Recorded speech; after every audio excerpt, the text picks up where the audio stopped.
Good, John? Okay.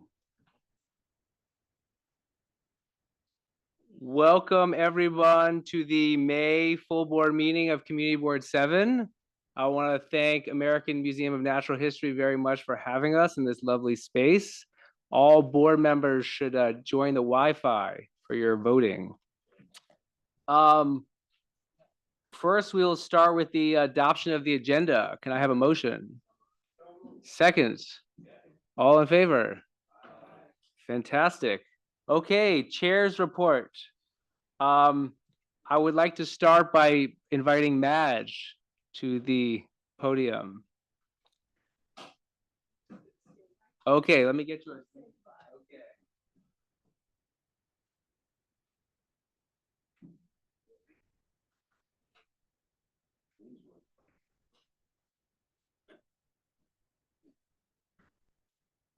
It's a small switch near the bottom. Can you hear me? Okay. You start, Alex, and I'll finish. Okay, I just want to say Madge has joined the board in 2007. Always been very helpful to me. And Madge will not be joining us and is not reapplying. And I think all of us will be sad to see Madge go, but I would love Madge to come and speak about some of her experience at CB7. There's one I want to highlight, sort of the high point for me on CB7, and that's the playground at 104th, the completely accessible playground that Catherine DeLazaro thought about, researched, planned with all the school parents, and there are several schools in that one building, and really saw it to fruition. And to me, it's one of the greatest accomplishments in the years that I've been on this board. And I love every fall going and planting bulbs and seeing them come up in the spring. And that was the most positive thing, my most positive community board experience. Thank you, Madge. Thank you. Okay, quick update on tabling. We've had some amazing tabling events. Shout out Barbara, Jennifer, others who came. Jamie, it was a little cold, but yeah, check your emails. I've sent out more emails about when to join us for tabling. And it's great to get the word out there about what CB7 is doing and get good feedback from people and hear what they're interested in. A quick update on the Extell, which we voted on last month. Seema, John, and I continue to make good progress on the negotiations. We're currently picking our lawyer who will be doing the contract, and that's progressing well. And we'll keep you up to date as we make more progress. Lastly, the 4 waivers for remote: Lottie for medical, Isaac for travel, Miriam for medical, and Sofia for travel. And I'm just realizing now I haven't promoted them, so I'll go ahead and do that while we move to the Jesse's district manager report. Jamie, question. Okay, Hayden may also have a waiver for remote. I will double check. Okay, Jesse.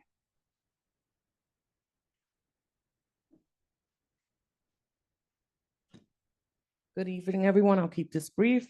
We anticipate onboarding a new community coordinator following tonight's full board meeting. She did come to visit us. She's sitting in the back. We have Erin Kaler with us. You could stand up so everyone could see. I'm sorry to put you in the spot. Great. In parallel, we are also working through our budget as we approach the close of the 2026 fiscal year to ensure we remain aligned and on track.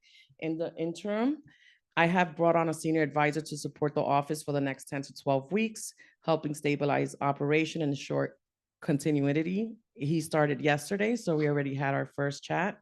Our focus remained on time-sensitive items supporting our committees and maintaining strong public engagement. On the operations side, we recently launched our new website to improve accessibility and transparency. We're continuing to refine it based on its functionality and our board's needs. Following the BET NYC AI training, we are also developing an AI policy to ensure we use these tools responsibly while preserving the integrity of our work. In terms of coordination, we are continuing to share resource data and insight from trainings, workshops directly with community co-chairs to strengthen decision-making and alignment. On appointments, we currently in the middle of the community board application review process. There were 796 applications, with 116 being MCB7, which is about 15% in total, nearly double the average share across the 12 Manhattan community boards. The Manhattan Borough President has also asked to review attendance records from January 2024 through this year to support more comprehensive evaluation of applications. We will work towards hosting our next potluck to welcome the new board members and engage on June 16th. We will work towards hosting our next, also to foster engagement and create space and meaningful connection and collaboration. Looking ahead, we will continue to refine internal process, communication tools to improve responsiveness and coordination across the district. Thank you all for your continued support and partnership. Any questions for Jesse? We'll go to Nandita, but I don't think, okay. Maybe we'll come back to Nandita. Okay, let's move to approve the minutes from previous full board. Do I have a motion? Seconded. All in favor? Okay, we are now going to move to the election of the co-secretary position. Elizabeth Caputo, Kay Carpin, and Daria. If you'd like to come up, would you like me to announce and how the process will be working, or? Okay, great. I want to announce that Michael Molinari actually has left the district, which is sad because I think he was a great addition to the board. So he's left, and so his position is now vacated. And so we will be doing an election right now for the co-secretary position. We've reviewed the bylaws. We think we know how it works, but if others want to chime in, if I'm doing it wrong, please say something. Anyway, we're going to start the process by asking for nominations for the role of co-secretary. Barbara is nominating Jennifer. Second, does Jennifer accept? She does accept. Fantastic. I was hoping that was the answer. Does anyone else would like to nominate for the role of co-secretary? I move the nominations be closed. He's just jumping on it. Does anyone else want to make a nomination? Okay, Shelley.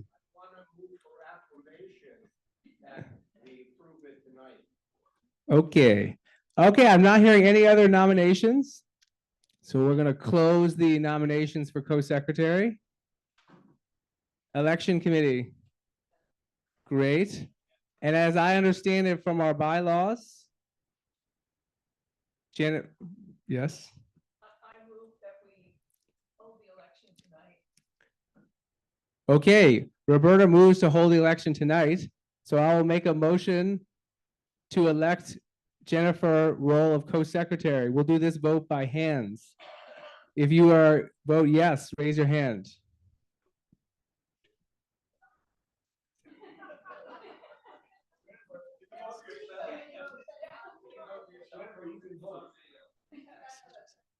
Okay, any votes no?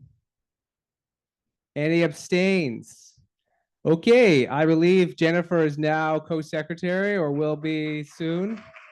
And thank you. What? No, yeah, I could say it. Okay.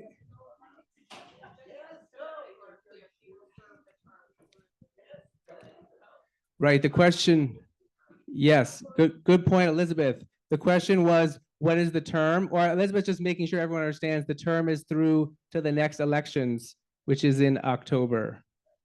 Great, thank you for reminding us. Let's go to Nandita quickly. Hey everyone, a couple quick updates. So Jesse sent an email out with Zoom backgrounds that are branded. So if you are remote on a full board meeting or a committee meeting, please use that Zoom background so you feel comfortable going on video without, showing everyone on the internet your kitchen.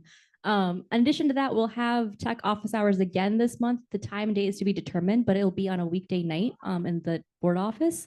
And I'm rolling out Slack to everybody. I think we did a pilot with just transportation and steering, or an executive committee, sorry, but it's to be rolled out to everybody. So everyone will see an invite for Slack. For now, we still want to see the number of people using Slack. I know some people are still not comfortable with it, but we want to get more people onto it and using that as a preferred form of communication, followed by email for anything that's outside of the community board. So those are the updates for now. And then we will be following up on AI usage as well as like an AI board policy. So I think the Office of Technology and Innovation did some trainings this month on AI use across community boards. And I'm going to work with Jesse to kind of come up with an AI use policy for the board as a whole, and then roll that out to exec and steering to kind of get opinions on that this month as well. Great. Okay, question. Let's get a question.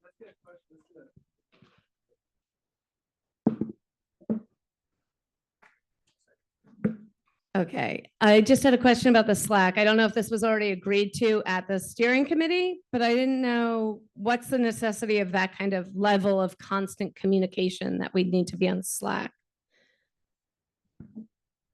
Yeah, that's a great question. So it's not about constant communication. It's about consolidating communication. So right now, when we do emails and the emails go back and forth, there can be multiple threads that spawn off, or it can be hard to follow. So the idea is that if there's anything that does require back and forth communication, it does happen on Slack. Also, as a reminder, all of our conversations are foilable. So we want to make sure that those conversations are happening on certain platforms and it's easy to access if an administrator like Jesse needs to access that. I'll go to board members first, but Rich, I know you're a subject matter expert. I'll consider it. I just want to make it really clear that any communication that we have on Slack or email cannot be board business. It can be very innocuous things, but any board business has to be done in a meeting. Otherwise, we are in direct violation of open meetings law. I think what we originally talked about with Slack was really more casual, non-important, non-business things through Slack, but anything business should not be done on Slack. Thanks.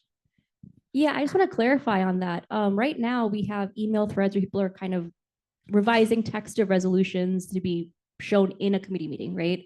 So that prep work, sometimes the back and forth on email can get very tedious and long and hard to follow. So that prep work can happen on Slack. But again, no voting on Slack, no like meetings on Slack. It has to be a meeting in the community office that's recorded and open to the public. Does anyone else have any questions? I'll take the prerogative to call on Rich, who's not a board member, but is a subject matter expert. So fabulous about Slack. In the transportation committee where this was discussed, there was a discussion of how Slack could be made available to the public, and wondering if that's happening, because that could make it open and that much more transparent, so it doesn't have to be foiled, but so that any member of the public could just see the conversations. I also think it could be interesting, to Doug's point, to reach out to the Committee on Open Government to see what board business might be able to be conducted if it is a public channel, and if you do allow the public access to Slack. Yeah, so I will say right now, I don't have any plans to make Slack available to the public, just because there's a monitoring aspect of it that needs to happen. If it's available to the public, people can literally just post anything, and then it turns into a content moderation exercise. So that's one thing. Yeah, so so in terms of interaction, it's not going to be open to the public. In terms of read only, there's not really a way to do that with the Slack infrastructure. There's not really a way to make it read only apart from one channel alone. So you can make like the main channel read only, but you can't make the committee channels available for read only to the public and writable from the community board itself. So I think one thing is, maybe it's better just to encourage people to attend committee meetings themselves. Like kind of to Doug's point, the things that are on Slack shouldn't be board business. We should kind of encourage people to come to the committee meetings. The idea behind Slack is, that way if people don't feel comfortable getting out their numbers and they want to contact each other, this is kind of an approved platform. Everybody can contact each other. You can use whatever email you'd like. And it's not a question of, like, some of us have our CB7 emails versus like our personal emails. This is kind of just an approved platform that we can all use. Yeah, I just going to add, Rich, I think the second half of what you said about the Committee on Open Government, right, is a really interesting idea. And maybe something we could explore to see like what the limits are of like board communication over Slack. But I think the idea for Slack, generally speaking, has been, I think in transportation at least, we have used it for things like when there are interesting articles about transportation policy, right? That may not be in a resolution. They're certainly not related to board business, but they are things that we thought members of the committee, we wanted to share with members of the committee. Now, there's no reason, I fully understand that you want that shared more publicly, and I think that's a bigger question for the board to consider. I think what we're trying to do right now is for pieces of information that, for instance, just yesterday, I shared something with Jamie that was relevant to her public safety task force. That was a news article. That was something that rather than send it to her over email, put it up on Slack, she can send it to her public safety task force. They can read it. And I think there's a lot of value for just mind share on this board for being able to share via Slack, things like that. And you know where to go to find it. Great. Any other topics? Just one last thing. If anyone's having trouble using the Zoom backgrounds, just let me know. I can go talk it over after this board meeting or through separate like tech office hours. Great. Okay, the roll call is open, so board members should text yes to let us know that you're here. And we'll be moving to the community session. We'll go in person first if you want to line up here on the left side. And remember, we're talking about things that aren't being discussed, aren't related to resolutions being discussed tonight. So for instance, if you'd like to speak on the preservation issue, we'll call on you during preservation. We'll wait till we have that call. So this is something that is you'd like to speak about that is not on the agenda. And first up, Sue Peters. 2 minutes. I think right here is good. Right there is great. Hi, everybody. Glad to be back. I'm going to give you some information tonight from a website, grassrootsinfo.org. And I bring this information because you don't get this information in our media or in our educational system. So I'm seeking the community board as a way to get the information out. These are safety tips for tech at home. Wireless wearables, including earbuds, headphones, watches, and fitness wristbands, also emit radiation, which is more easily absorbed into your body from direct contact. Never use wireless laptops or tablets on your lap, which is in close proximity to reproductive organs. Use an Ethernet cord for these devices with an adapter if necessary, and always use it on a table. Always unplug or turn off your routers at night or when you are not using them. Wi-Fi free modems can eliminate this step. Never sleep with your phone on or near your bed. Plug it in to charge in another room. Don't charge wirelessly. Keep your phone out of pockets, socks, and bras. Phone manufacturers warn users not to hold wireless devices against the body. Never hold your phone directly against your head. And there's more. I would go to this website. The website is informed by the American Academy of Pediatrics, the Physicians for 10 Safe seconds. Technology, and the California Department of Public Health.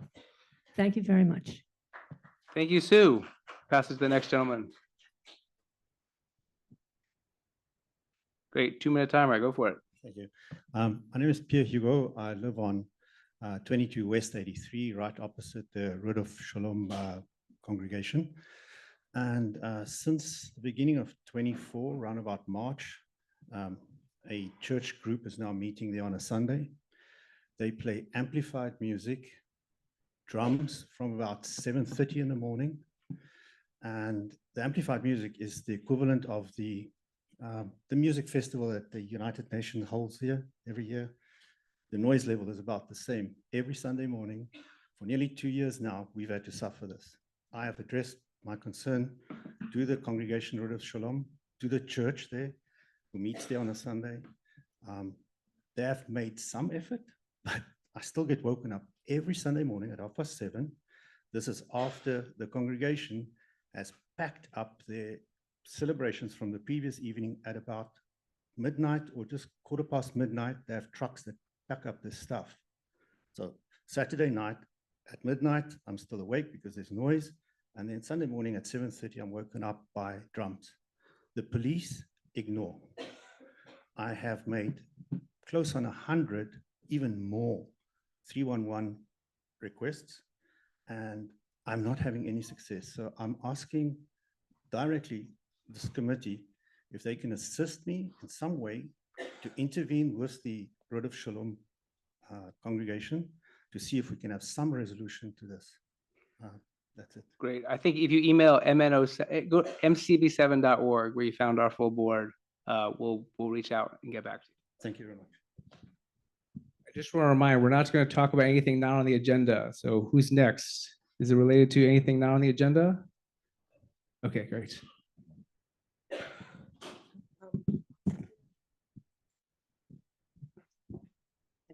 Doing this with people I know.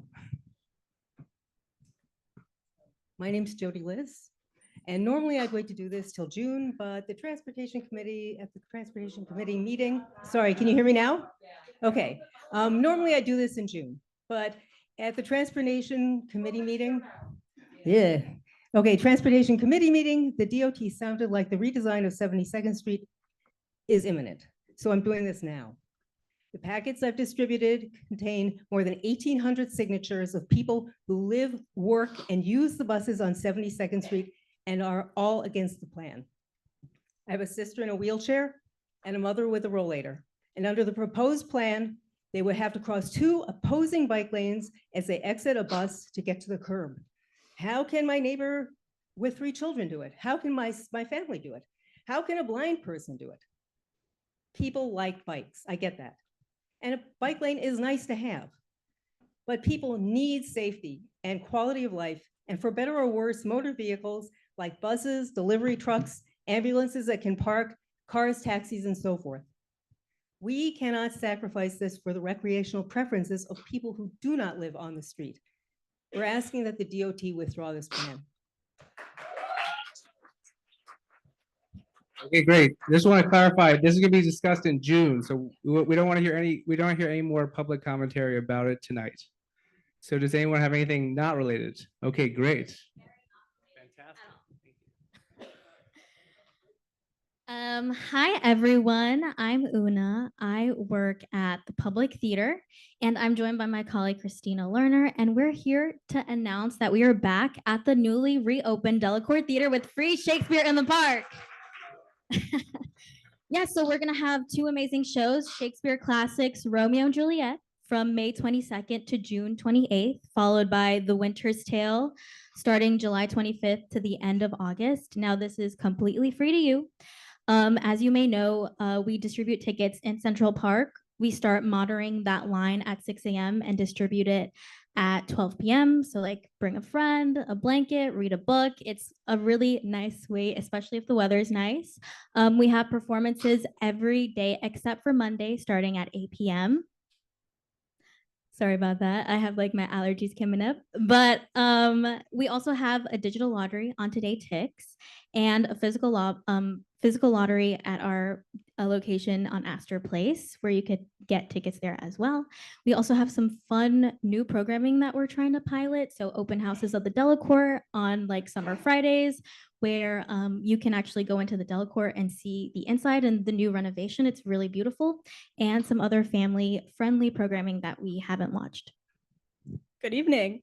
Another free program we offer is our touring Shakespeare production, The Mobile Unit. We visit all 5 boroughs and correctional facilities, providing free and accessible theater for all. We're proud to announce The Mobile Unit is back with its 16th year presenting the show As You Like It. The nearest show we have is at St. John the Divine on June 7th at 6:30 p.m. It is completely free, no RSVP is needed, and we hope to see you there. If you have any questions, we have flyers we will be handing out, or you can email us at info@publictheater.org. Thank you.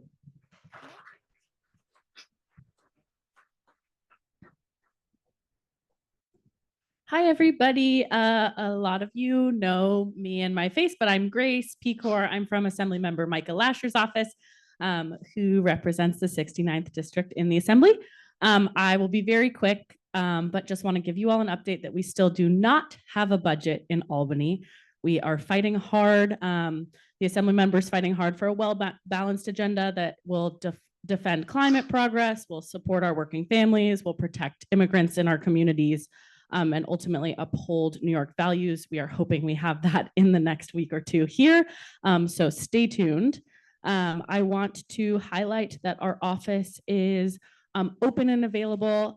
We find that lots of folks are especially having issues with the Department of Labor, and then also with SCREE and DREE applications. So if you know anyone who's dealing with unemployment situation, we are the place to come to, and also happy to help with SCREE and DREE. I just want to highlight a few events that are coming up. We are doing senior tech support on the 15th of May. So if you know anyone who needs some senior tech support, have them give us a call, and we'll sign them up. We also are doing SNAP application assistance on the 27th of May. So again, if you know anybody who needs help with a SNAP application, please send them our way. And then we have a coveted shred event coming up on June 11th. We will be shredding from 9 a.m. until noon on the corner of 104th Street and Broadway. And we invite everybody to come bring their spring cleaning and shred with us. So thanks so much.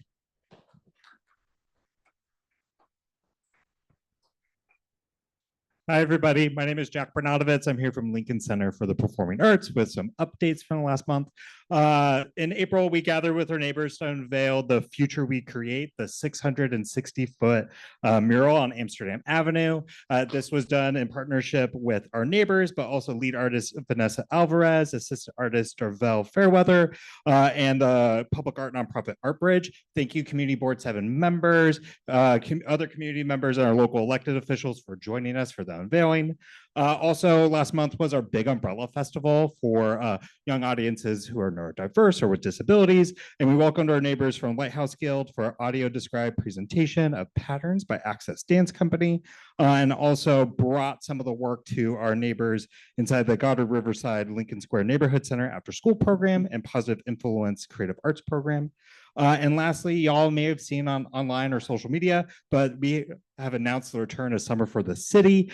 June 10th through August 8th, our summer is rooted in the power of dance. So we will be featuring our inaugural Contemporary Dance Festival. We have big name concerts, social dance, silent discos, family programs, and hundreds of free and choose what you pay performances coming up all summer long.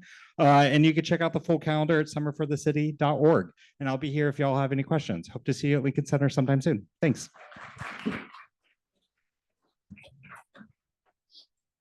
Hello, everybody. My name is Jordan Paulette, and I'm from the Manhattan District Attorney's Office. I'm the Community Engagement Coordinator for the Upper West Side and Upper East Side.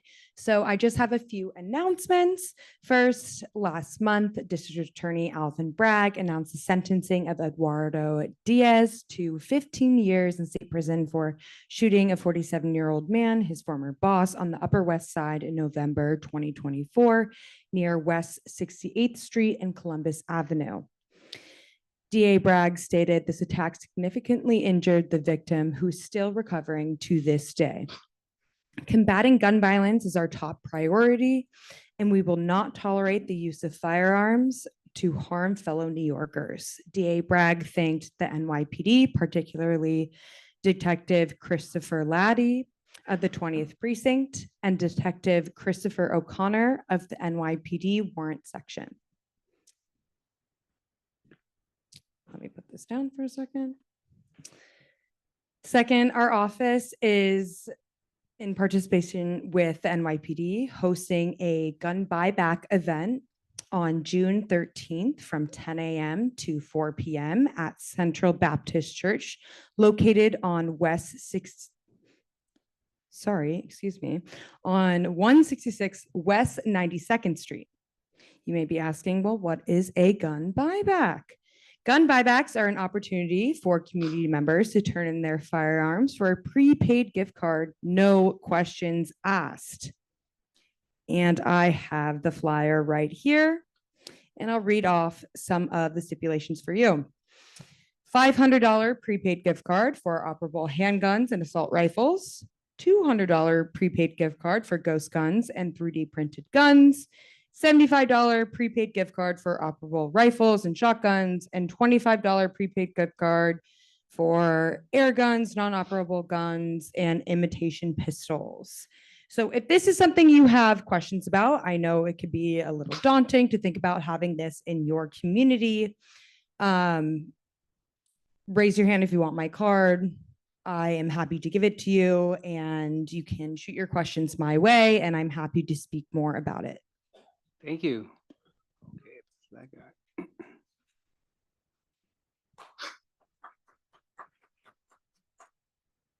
Hello, everyone. My name is Ben Lowenstein. I am from Assembly Member Tony Simone's office.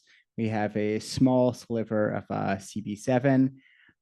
Just wanted to update everybody on some of the work the Assembly member has been doing in Albany.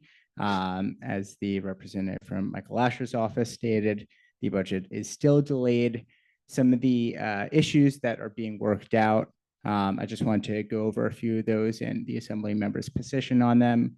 You might have heard about the CLCPA, which is a climate change law that was passed in 2019, stating goals for New York on emissions. The governor is trying to roll that back. Assembly Member Simone is very opposed to that. If we are not able to make those standards that we set in 2019, we should not be rolling back, those standards. We should just be doing everything we can to actually meet those goals. The Assembly Member Simone also supports the joint tax on pied-à-terres that was proposed by Mayor Mamdani and Governor Hochul. There's a few immigration bills currently being worked out. Assembly Member Simone has introduced the MELT Act, which would prohibit law enforcement from wearing masks, except in special circumstances, and this would include ICE. Governor Hochul has stated support for this policy, which we're very happy about.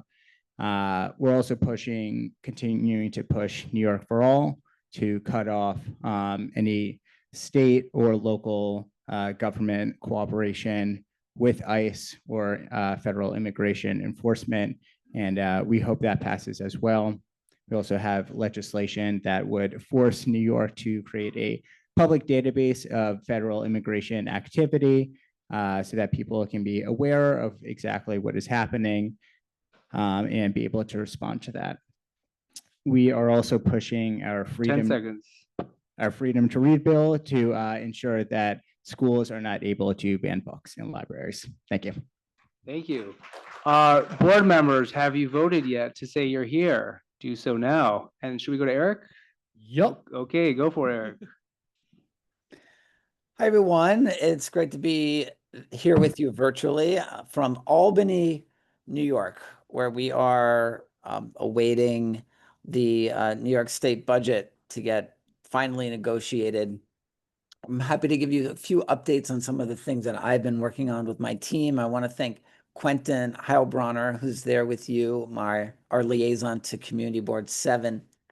This month, I introduced, in partnership with Assembly Member Keith Powers, legislation to enable more artist housing in New York State. On the west side of Manhattan, we have artist housing like Manhattan Plaza and Hell's Kitchen, West Beth in the Village, and these are critical for the artist community in New York State. Unfortunately, very little artist housing has been built in the last 20 years in New York, partly because of ambiguity in New York's human rights law that relates to discrimination on the basis of occupation. So Assemblymember Powers and I have introduced legislation to clarify that and to pave the way for more artist housing. There's a development in Hell's Kitchen that would be perfect for artist housing, but is currently not permitted. So stay tuned for more on that. It's harder and harder to be an artist in New York. And if we lose our arts community, we lose an important piece of ourselves as New Yorkers. I introduced legislation with Assemblymember Grace Lee that we're calling the teardown tax. And what this is meant to address is the phenomenon that we're seeing in many neighborhoods, including the Upper West Side, where entire apartment buildings are being turned into single-family mega mansions. We have many units, brownstones, townhomes with multiple units, 6 units, 12 units, being turned into 1-unit buildings, and then even combined with the building next door to create mega mansions. In Chicago, they have a policy prescription for this, and we're bringing it to New York. We want to bring it to New York, and what it would do, it would attach a fee for every unit that is torn down and not rebuilt. $50,000. We started out with $10,000 per unit removed, but not returned. And we're upping that probably to $50,000 because we think that if you take units off the market and don't return them, there should be some kind of cost associated with that. The funding would go to a preservation fund at the Landmarks Preservation Commission that helps people in landmark districts and owners of landmark properties maintain their buildings. This is meant to address the fact that we have a housing shortage in New York, and we need every unit we can keep. We also need to maintain our community in our neighborhoods. Every time an apartment building is emptied out to create a single-family home, we lose neighbors, our stores lose customers. It's a problem. So stay tuned for more information about that. This week, I was very happy to see that the city of New York released its urban forest master plan. This is legislation that is a result of a bill that I passed when I was in the city council, requiring the city to establish an urban forest master plan that paves the way for 30% tree canopy across New York City by 2035. The plan is out. I'm very proud of it. Now we have to implement it. We have to make sure that it is funded, it is staffed, because we know that mitigating climate change, a key to that is to achieve a higher tree canopy in New York City, in all neighborhoods. It lowers temperatures during heat waves. It absorbs stormwater during flash floods, increasing the permeable surface. It cleans our air. There's so many ways that trees are beneficial, in addition to their aesthetic qualities. In my former council district, we planted 1,000 trees, 1,000 new street trees in the 4 years that I was the council member. This is something I'm going to be working on with my colleagues in New York State. Budget being negotiated currently. There's a few big ticket items, including the New York State's climate law. Many of us are fighting hard to maintain New York City's climate law, including Assemblymember Rosenthal, Assemblymember Simone, as you saw. We don't think they should be rolling back our climate goals.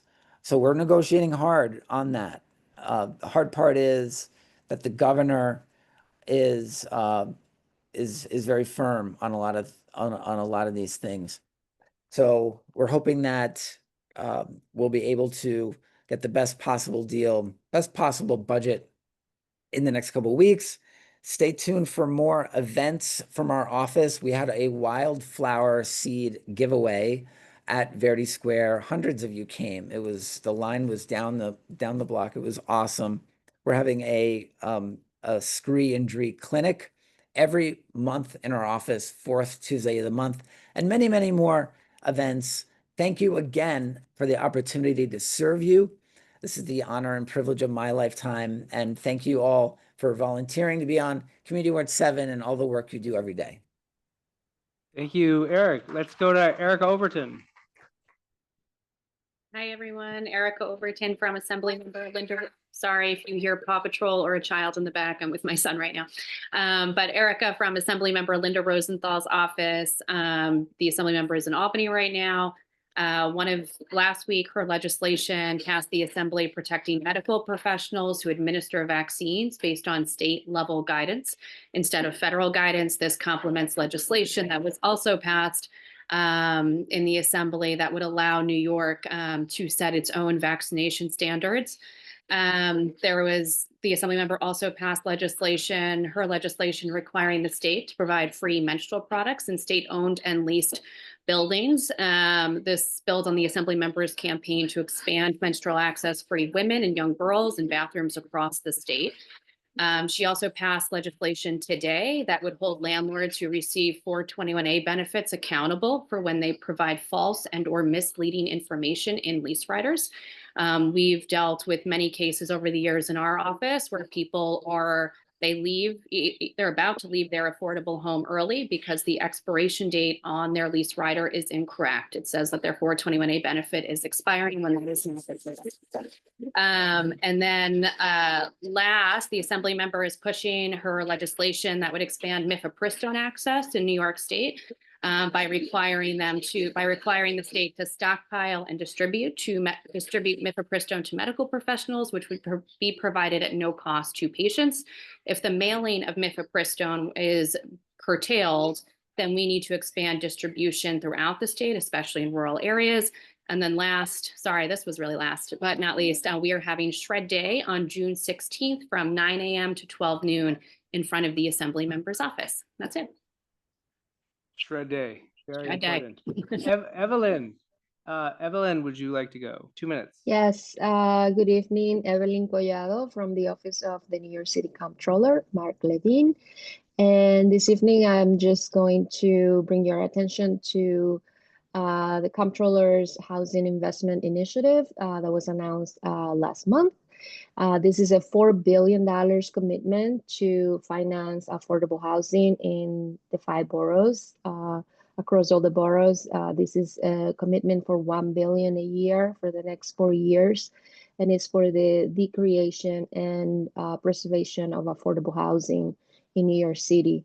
This is using the pension funds and in a manner that is responsible and risk adjusted, but also addressing a critical need, which is as it is housing in New York City at this time. That's all I have for this evening. And if any of you have any questions, let me know. Thank you. Let's go to Hannah Wienerman. Hi, everyone. I'm Hannah Wienerman from Congressman Nather's office. No Paw Patrol in my background, but I wanted to flag 3 pieces of legislation that Congressman Nather has been working on. So it wouldn't be a CB7 meeting if I didn't bring up helicopters. So earlier in the month, Congressman Nather, along with colleagues from New York and New Jersey, introduced the Helicopter Safety and Parity Act. This was ahead of the 1-year anniversary of the devastating 2025 Hudson River helicopter crash that took 6 lives. The bipartisan bill puts forth a simple notion: helicopters should be held to the same safety standard as airplanes. Such a notion is common sense, and it's time for our laws and regulators to catch up. The bill achieves this by mandating the development of new safety rules and standards, requiring the use of specific safety equipment, applying airline equivalent maintenance standards, and ensuring strict enforcement and regular oversight. The bill also provides funding for inspectors to implement the new safety regime. By adopting these safety measures, we can make sure that we reduce the risk of another crash in the future. After years of advocacy by Congressman Nather and Jewish families whose artworks were looted by the Nazis, the Holocaust Expropriated Art Recovery, or the HERE Act of 2025, is finally signed into law. Congressman Nather led efforts to pass the original HERE Act in 2016 and was the lead House Democrat sponsor of the updated legislation. The bipartisan legislation will help Holocaust survivors and their families reclaim artwork stolen by the Nazis by removing the upcoming 2026 expiration date from the original law and makes key updates to ensure that survivors' claims are heard fairly in court. And the last thing that happened is earlier last week, Congressman Nather introduced the PROTECT Act, which is a mouthful. It's the Prohibiting Repressive Officials from Titular Engravings, Commemorations, and Tributes. to ban every federal building from being named after America's most corrupt and least democratic president, Donald Trump. The PROTECT Act comes after new reporting that the Trump administration was secretly negotiating to rebuild Penn Station. So on, I believe it was April 27, Congressman Nadler joined other West Side of Manhattan electeds, demanding, among other items, for a fully open and transparent process. The MTA cannot be frozen out of decisions that directly affect its writers and operations, and the community members, the people who live and work around the area, must have a real voice in its future. So it's always a pleasure to be with you. Thank you so much. Have a great one. Thank you. We'll go to Luca and then Sawaiba from Manhattan Borough President's office. Yes, one question. We have a question, Hannah, if you're still there. Wait. Sorry, I am still here. Go ahead.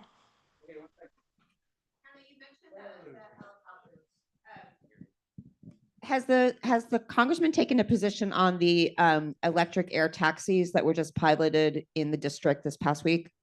No, we heard about them. We're trying to get more information about them. So I will follow up with CB7, but it is on our radar. I just don't have an immediate answer for you. Hey, good evening, everyone. My name is Lucas Zubieta. I work for District 7 Councilmember Sean Abreu. I got a few quick things that I'm going to go over with you guys tonight. So first of all, the council passed 2 extreme weather bills that were authored by the council member in response to the lives that were lost in the winter storm over the winter. So these bills will require better coordination between DHS and hospitals so that vulnerable New Yorkers are not discharged without a plan or a place to go. We would want to ensure that these individuals leave with basic weather appropriate essentials for when they get discharged from hospitals. As you all remember, there was a man who was found on a park bench frozen to death with hospital discharge papers in his pocket, and we want to prevent that from happening again. In addition, as I'm sure you all know, the World Cup is coming up in a few months, and the Majority Leader has introduced 2 World Cup bills that would first increase the availability and access for public bathrooms for the anticipated crowds, and a map and calendar of events and small businesses around the city that are tied to the teams playing to help spread the economic boost around the city. In addition, as maybe you all know, New Jersey Transit has said that they're going to be charging $150 for a train ride from Penn Station to the MetLife.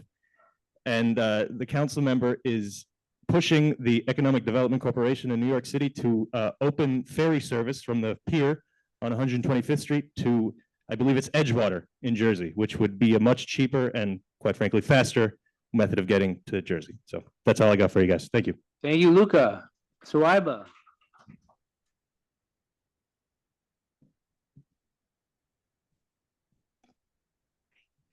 Good evening, everyone. This is Sawaiba from Manhattan Borough President Brad Holman's office. So first of all, happy early Mother's Day, Eid Mubarak, and Jewish Heritage Month.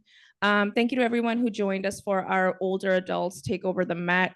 It was a fantastic collaboration with the museum. We also have a similar event planned with our NYCHA TAs later this month. Also, we are in full swing of the community board interviews. So if you're a re-applicant, you should have received a Calendly link to sign up. For whatever reason, if you haven't, please reach out to me. It's very important that you do your interviews as a re-applicant. And of course, we are interviewing new members, potential members, so excited. And also, if you have any questions related to this, reach out now rather than later. Also, we are very excited for the work that's going to be taking place with the CB7 NYCHA Task Force. A huge shout out to the co-chairs, Polly Spain and Seema Reddy, for their hard work on launching this. Yes, absolutely. Monumental tool. Our office is very excited about what we can accomplish together, especially in support for TAs that are facing the Rat Pack conversions. Quickly, we have an Eid event happening this May 26th from 5:30 to 7:30 p.m. It's going to be at a location in Midtown.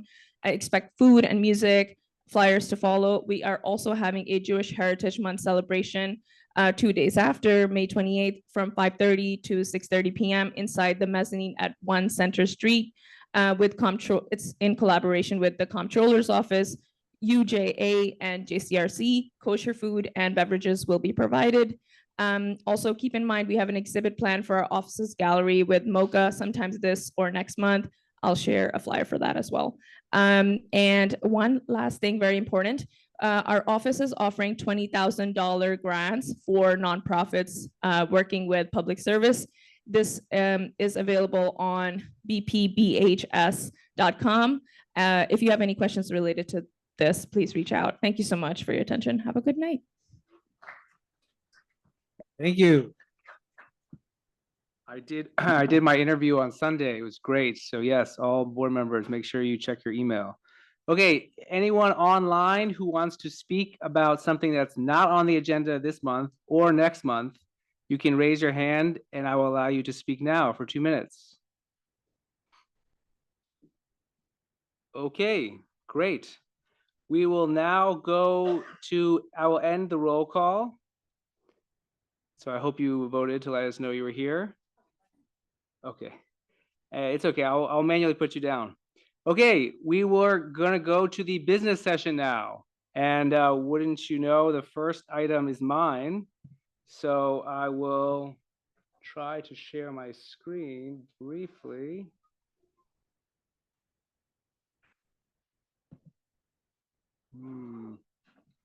Okay, desktop 1 seems good.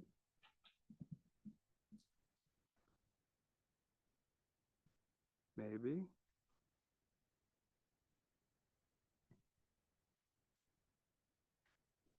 Looks good. Okay, so this came from the steering committee. So as you guys know, the end of the fiscal year is June 30th in the city of New York. And due to different personnel changes, we have an excess of funds. And Kevin, who is not here, has done a great job working with all of you to put the funds to great use for the community. So we had the HHS initiative and a few others. And we still want to make sure we maximize amount of funds used on behalf of the community. So this resolution lays out the following. Firstly, that we use the unallocated funds to basically improve the office. So to make sure that the office staff has the supplies and technology they need, technology to help the office staff in day-to-day operations, as well as improve board meeting audio visual, as well as how different devices are mounted in the office. The other, besides those funds, the next item we highlighted and comes up a lot in constituent emails, as well as in our block association meetings, is how the community board can help different neighborhood associations with local events, maybe focused on cleaning, maybe focused on trees. And the purpose of this resolution is to create a task force, which will be very short-lived, only 3 months. And the task force will focus on using a competitive bidding process with equity in mind to try to use the rest of the funds to support these community organizations with their initiatives in CB7. That's the full resolution. Open to questions. Jay has a question. 1 second. No, don't yell. How much are we talking about? How much are we talking about? Great question. It depends on how much we're able to mod out of a certain, how much we're able to move out of some unused. But think about thousands of dollars, in the thousands of dollars range. Above 10,000, hopefully, is what we're able to use. But again, it remains to be seen because they're all locked in different specific uses. And so it's unclear if we'll be able to use all of it. But good question. I'm not sure about the answer. However. Okay. Call the question, no? Roberta? I just make a comment. So first, we're going to look at what the needs are for the office, because we only have this money for this fiscal year. So so nothing is going to be done until whatever funds the office needs will be done first. Yes, exactly. Jamie has a question. Oh, yeah. I don't have a question.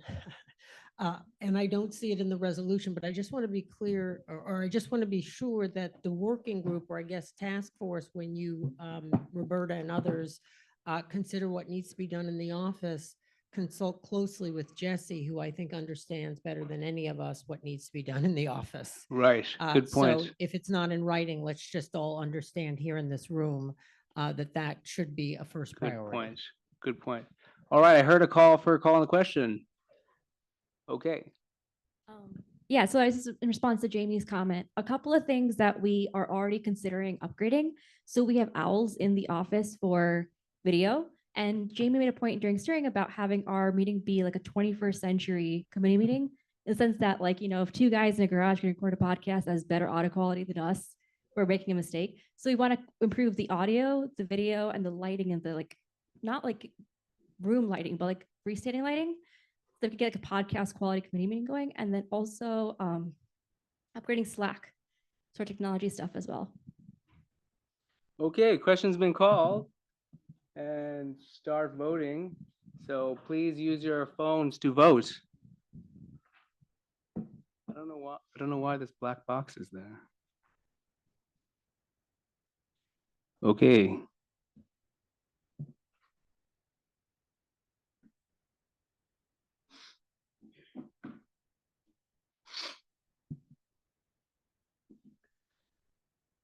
And yeah, feel free to raise your hand if you're having any issues. Give you a few more seconds.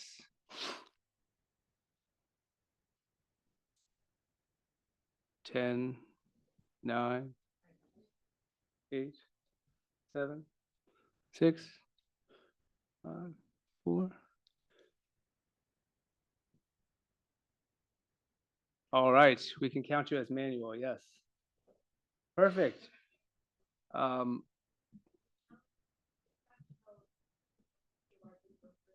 Okay, we'll do that. Okay, the next item in the, passing 35000. Okay, we'll move now to the next item on the agenda, which is housing and land use. Seema, John. Okay. You want to stand there? Yeah. Okay, we feel this is a very important resolution because while we're dealing, it seems better every day, on the affordable issue and getting the contract, what about the concerns of the residents who live there and the people who work there?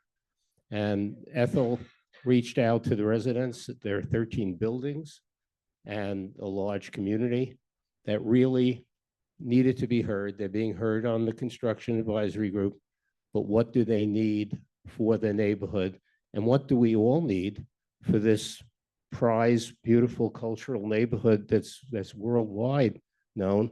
5 million people come to Lincoln Center every year, in addition to all of us and the people who live there. So the essence of this resolution is that we want to have improvements in the neighborhood livability by integrating residential life, cultural identity, retail activity, and high-quality public space. Residents and stakeholders have emphasized that the importance of creating a walkable, connected, and welcoming district that serves both daily neighborhood life and the area's role as a major cultural center. Yes, this, thanks. We reached out to the residents on the block and even to the developer. So I just want to add a little more to what Shelley said of what we have come up with, and which is very important for the block, the future of this area, whether it's Lincoln Center or indeed the people who have been living here and who will continue to live. Of course, we in this community started with the need for affordable housing, and that is crucial for the developer to provide affordable housing. That was discussed at our previous meeting, and it was passed. However, in addition, of course, as Shelley has described, and we have had preliminary conversations with some of the members of Extell to begin to think about this. And I'll give a couple more examples as we had discussed it with others. We talked about, it's really in a way planning. And planning is not a dirty word if you look at the area and the block and look at the needs. So in addition to what Shelley said, we included points about, on, let's say, streetscape and urban design improvements. And we specifically, with the help of some of the residents, I attended a number of the meetings. I'll give you a couple of examples.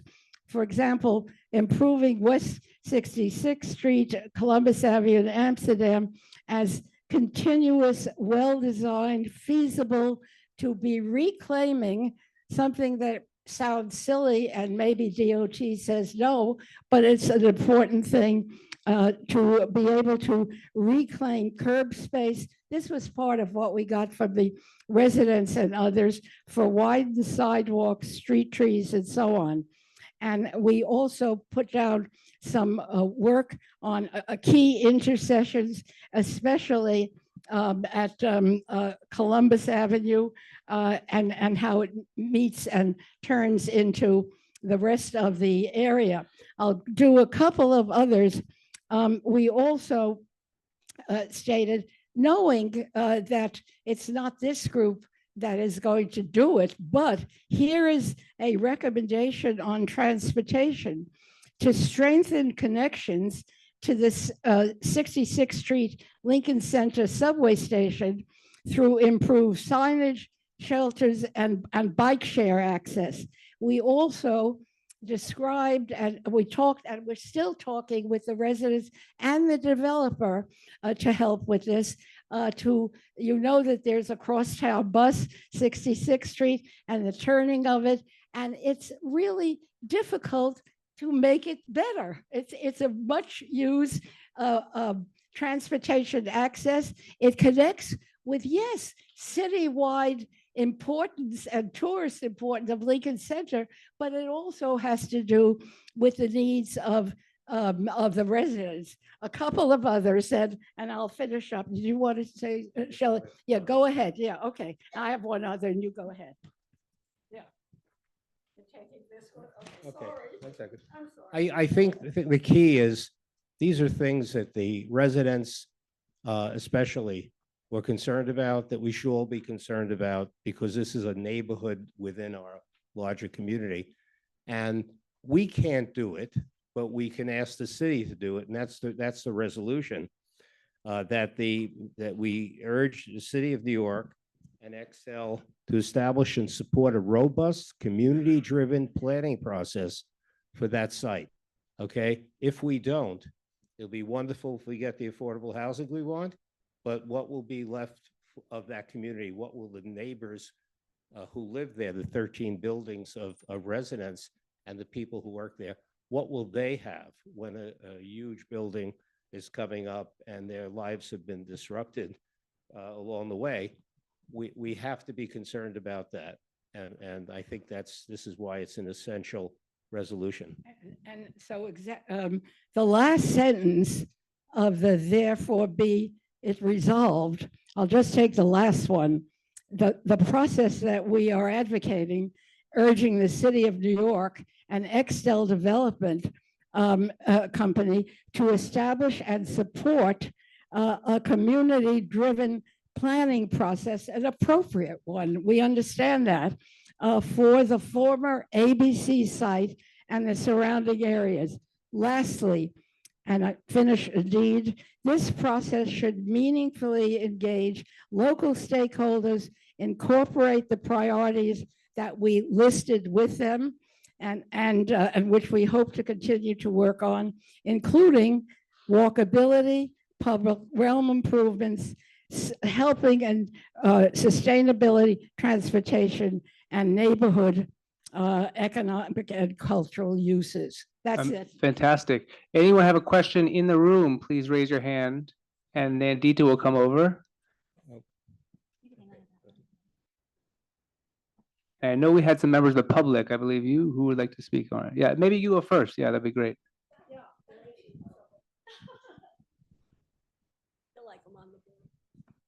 Thank Please. Hello. Please introduce yourself. Karen Davidson. Thank you. Could you stand up? Well, of course, I can stand up as soon as I get back to what I was going to say. Hi, everyone. Thank you for the opportunity to speak and participate in your community board meeting. And a special thank you to Seema and John, and especially the two of you for all your tremendous support and ability to share your wealth of knowledge over decades of working with developers and guiding the coalition in the best way possible. Thank you very much. I'm sorry. Okay, so we all support the resolution. We hope everyone in the room supports it, just as you did the construction task force resolution. I'm going so fast because I have 2 minutes. The construction task force resolution, as well as the affordable housing resolution. So in addition to everything that Shelley and Ethel just outlined, I would like to add that Extell revealed their plans 2 weeks ago by filing with the Department of Buildings to build, now that we know it for real, since they asked for permitting, is this overwhelming nearly 1,200 square foot tall building comprised of 86 stories with 430 units and 25,000 square feet of retail. For comparison, the recent building that they completed on 50 West 66th is 775 square feet tall, 70 stories, but has only 127 units. So this influx of thousands of people into a small area known as Lincoln Square, in addition to what Shelley said, 5 million that come to Lincoln Center every year, including all the restaurants, stores, other things besides the cultural institution. It's just overwhelmed our neighborhood and also affect the public services of utilities, traffic, everything really. So what we're asking, and the coalition was formed last summer, so we understand you guys tried to pass a resolution with Landmarks West to zoning and planning. But I think it's time, since we have a new mayor who's all about affordable housing, and we have new zoning and planning commissioners, to revisit this project, especially the super tall aspect of it. And while you're negotiating affordable housing, which is very important, that they rethink what they're doing. We don't need 3 super talls in a zip code. And we, just for comparison, 200 Amsterdam, this proposed building is twice the height. So I'm sure many of you in this room were involved when all those conversations were happening 5+ years ago. So it's very alarming. And what's been good about the task force is we have access to Extell, including pretty high up, but they've only revealed the demolition plans. They said excavation was starting next year. It's already started. So there'll be a big concern about the massive heavy equipment involved to dig deep for a foundation for that tall of a building. Thank you. We're at 2 minutes. Thank you. So please support. Just complete what you're saying. Revisit with zoning and planning. Pass it Thank you. to Elizabeth. Sure. If this gets passed, we intend and hope, I'm sorry, where's this microphone? Thank you. Just one sentence. We would hope that the community board and we here who have been devoting ourselves to the planning of what we discussed and listed here, that we will continue with this in the next weeks and get and work with the developer. We have already tried to show them how attractive attention to some of these things are. I'm the planner in the group, I guess, and so I feel that in this way, it's not planning that it is just something pie in the sky. It's planning that we could do in the community and specifically make happen.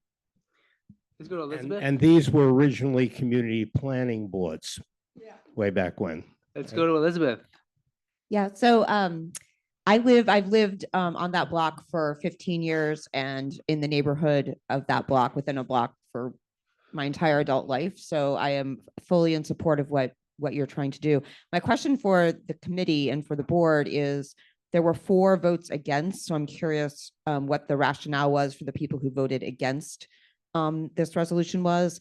And then I guess secondly, I would say that as somebody who was involved in the 200 Amsterdam discussions and debates, I think we do have to look at each building has a different set of circumstances around it, and location and other factors come into play. I do think we're all concerned about super talls here, but I would also say that we need to look at each building, not just sort of lump them all into one category, but look at each specifically, which I know Seema and all of you have been doing for well over a year now, and I thank you for that. So just a question about the 4, what were the rationales for voting against it? Does anyone who voted against want to respond? Maybe you could pass it over to Seema Doug area over there. Yeah, I think we have a second mic going, so if you can raise your hand, I can queue up mics as well. I think Clary here would. So I want to thank Ethel and Shelley for this impressive resolution. The concern that I had, and the reason I voted against it, is I am worried about trade-offs between, if Extell puts resources toward this, does that affect how much affordable housing we can get? And then also on the city side, we obviously are in a bit of a budget crisis. Is this the best way to spend our city resources that are so limited? Is this the best place in the district for that? That I just don't know. So those were my concerns. Okay, so I also voted against with reasons largely overlapping those of Seema, and I think that Miriam did as well, but she's on Zoom, I think, tonight. For a couple reasons, I think Shelley and Ethel are much to be commended for engaging the community, doing so much work and outreach with the community and involving them, because it really, that's what we're about, is working with our community and serving our community. That having been said, though, this is all tied to Extell, and we have one central, extremely important issue with Extell, which is to get affordable housing. We have limited, if any, bargaining power with Extell. They're 12, I think it's 1,198 feet, not quite 1,200 feet tall building, is as of right. They have to do sidewalks, they have to do street trees. We've apparently been talking to them about what would be in their retail at the ground level. That's all Extell. But the rest of this is all kind of textbook city planning, urban planning for our type of neighborhood. Who wouldn't want all of these things? But in my view, it's not Extell's problem to do all these other things around our neighborhood. What we're trying to do with Extell is get the best affordable housing.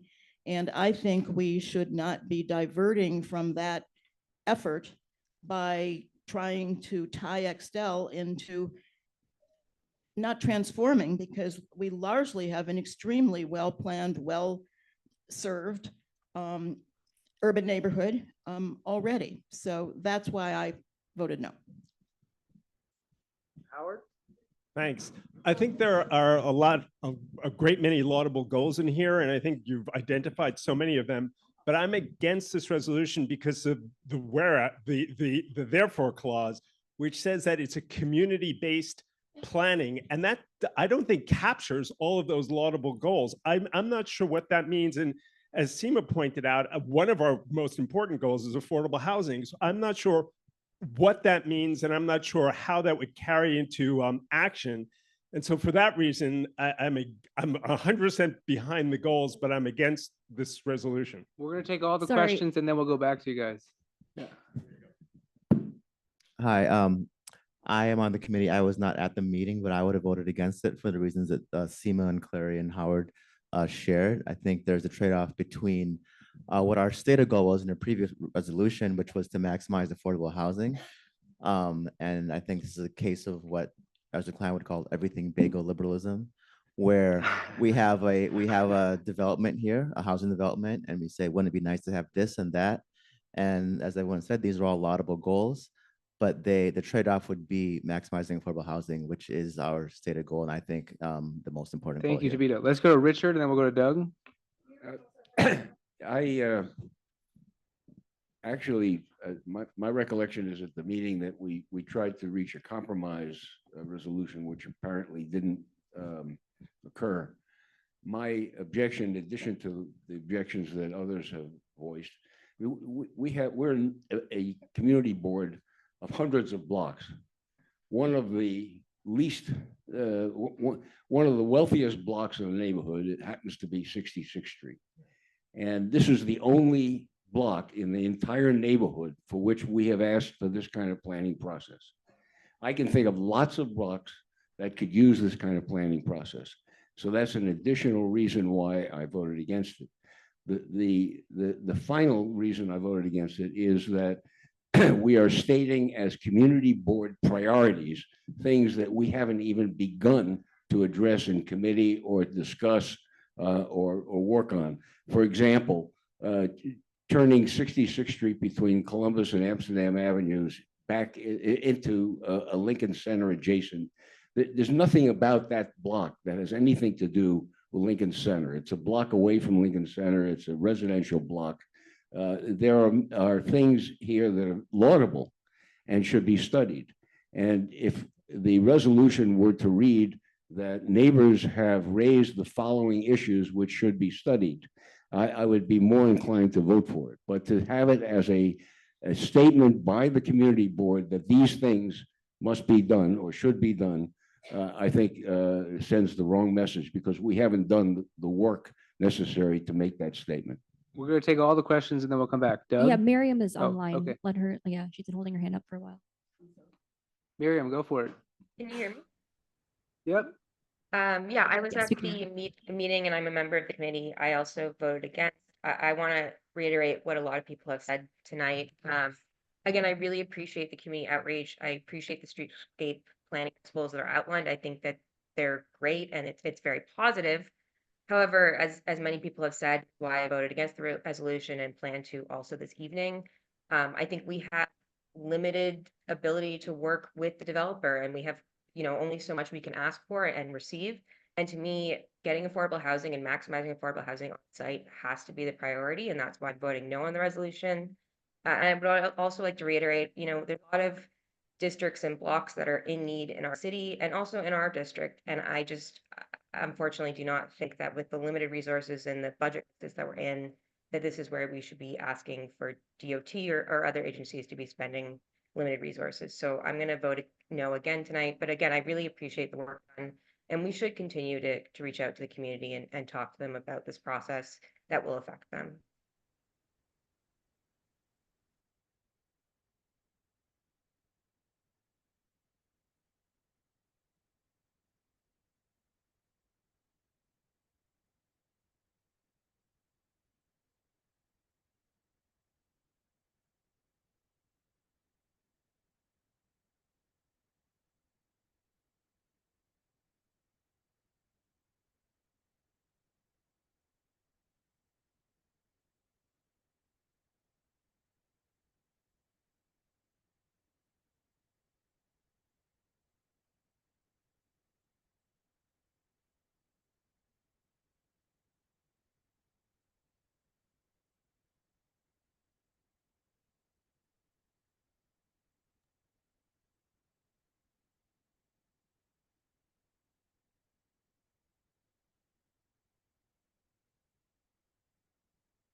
Doug. I Okay. just wanted to let know. Should be good. So what I've heard heard the word laudable a lot tonight, and these are all wonderful things. It's a wish list. You know, I hear, it's so funny, on this board, sometimes I hear we have no power, we're just advisory. Okay, this is not a ULURP. If we were so lucky that it was a ULURP, this would all be very much within our authority, and it's not. So on the one hand, I have no problem with having a wish list, right? On the other hand, I certainly don't want it to be at the expense or a binary decision where we lose any affordable housing. I do want to say that Extell is one of the most prolific, probably if not the prolific builder in the city of New York. It's impressive. Their building at 66th Street that was just discussed just broke a record for selling a unit for nearly almost $7,000 a foot. So it is true that when we ask for more affordable housing and taking away any of the buildable FAR for the luxury development, you can literally do a straight line in math and ask what we're asking for. On the other hand, this developer is extremely affluent and has the ability to do some great things for this neighborhood. So I'm not against a wish list, but I am, if there was a way to soften this resolution and keeping all of this lovely wish list, like Richard mentioned, if there's a way to sort of and keep this without pretending or lying to ourselves that this is a ULURP, and certainly emphasizing explicitly that this should never be at the expense of affordable housing, I would be able to support it more fervently. Great. We have two more comments online. Susan Simon, you had raised your hand. I clicked allow to talk if you want to speak for 2 minutes. I actually didn't raise my hand for this topic. Okay, great. I'll call you later then. Carice, I hear your hand is raised. Do you want to speak on this topic? You can unmute yourself, Carice.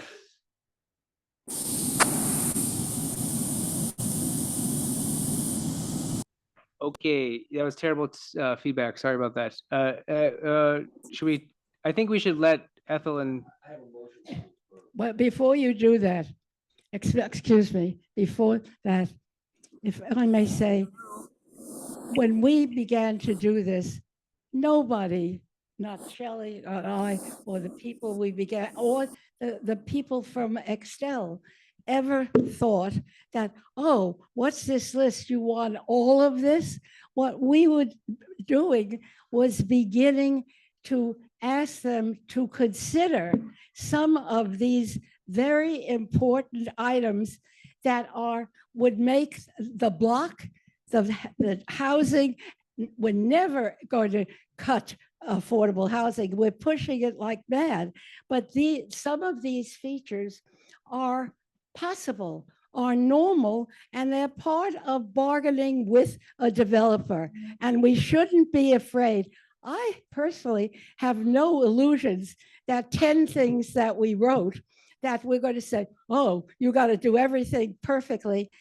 Not at all, but there are points here that are attractive to the developer and to the people on the street. And we think, at least, that we, on behalf of the board, no illusions, should work to get some of these features as we plan for this area and others. Okay, Richard? Yeah, I'd like to move to refer this back to committee. I think there's enough in this resolution that is positive. I want to reward, I want to shout out to the work that Shelley and Ethel So done. Richard has made, Yeah. Richard made to table. We have second? Okay, so we'll. And I think that the resolution can be reworked in a way that would satisfy more, maybe not everybody on our committee and maybe not everybody in the room, but could at least send a message that would be positive. So my motion is to, I'm not sure whether it's to table or refer back to committee so that we can. Let's go with table. All right, and we'll table it, for the May meeting and bring it back in June for a vote. I think That's my Richard, motion. he has the vote. I mean, I think voting is open, but you can speak, Rich. Yeah, the problem with this, we've put off putting this forward because affordable housing was the main concern. If we don't get busy with this planning, it's not going to happen. The summer's going to come and it's going to be all over. Right now, they have been receptive in a meeting. They were glad to discuss these things, but not as a bargaining chip, but as a developer who wants the community to be more happy, and it's going to be their community because they're going to have so many people and so much housing going on there. So I don't think, number one, that anything's gained by putting this off for another month. And second, what could be lost is the time, the prime time to get things, some of these things accepted on the other side. And I think it's essential. Okay, voting is open. We've made a. Just one 40 last, seconds. one last quick thing that nothing would prevent you from continuing doing what you're doing, talking to the developer Yeah. without the benefit of a resolution from this board. Right. Yes. Nothing would be Okay, stopped. or we have hindered. we have a motion to a table. We have a second, and the voting is open. So everyone vote now. A vote for yes is to table, not discuss it anymore in this meeting. It can be taken back to committee. Voting no means you like to vote on the resolution tonight. Mr. It's great. Okay, we're doing table sending back to committee. Mr. Chair, I'm not this Wednesday. Hmm. There are two different new assignments. There is a new person at city planning. There already is a second one, and we're at a point where they would at least begin to listen. It's not, so let's see. I agree with you, but Richard made a motion, so Okay, we're addressing it. whatever. Yeah. Okay, voting is open. We're missing quite a few of you. The motion that Richard put is to send back to committee. Yeah, if you want to change your vote, just text again, and it will override it. Yes? Sure.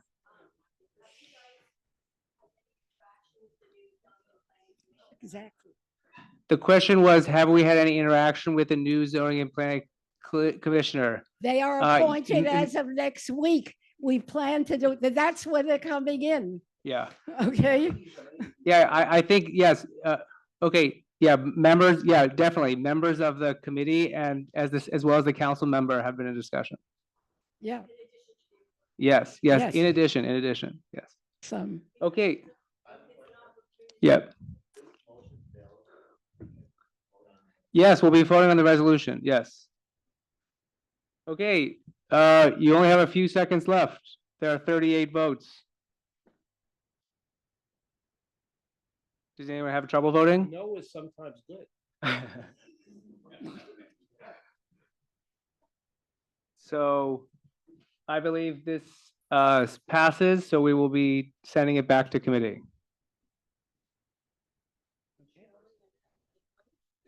I really want to say that What? Yeah, I didn't vote. Yes. I vote yes. No, I voted no. I'm sorry. You vote no. I voted no. I beg up my. Okay. I was looking at something else. Let's- Yeah.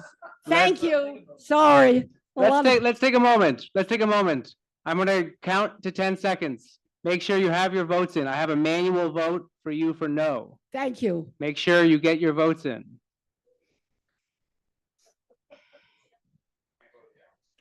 I don't want to ask if any more people voted. I made it very clear. Does that include Ethel's no vote? It does not include Vessel's no vote. So please. I'm Okay, so sorry. it does not pass, and we will now. Sorry, hi. Sophia is not able to access the text because she's abroad. So she is voting yes on the Extell item. So It's So passed, so it tied. doesn't pass. That's fine.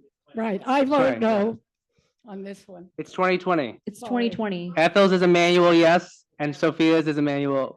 Yeah. The other way, yes. Sorry, Okay. just to clarify, the online voting is up there, says 19 yes, 19 no. Ethel's is a manual no. Sophia's is a manual yes. Yeah.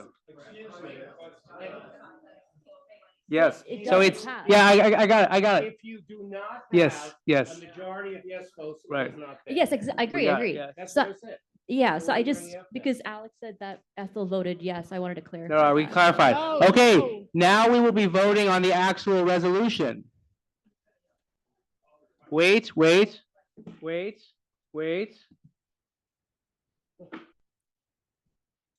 is it now? That was exciting. If only. It really puts this text voting to in its paces. Okay, now voting is open. Ethel, I would love if you voted. We're this, voting yes, I on the voted yes. resolution now. Yes, I vote yes. Ethel is a vote yes. Thank you. No, thank you.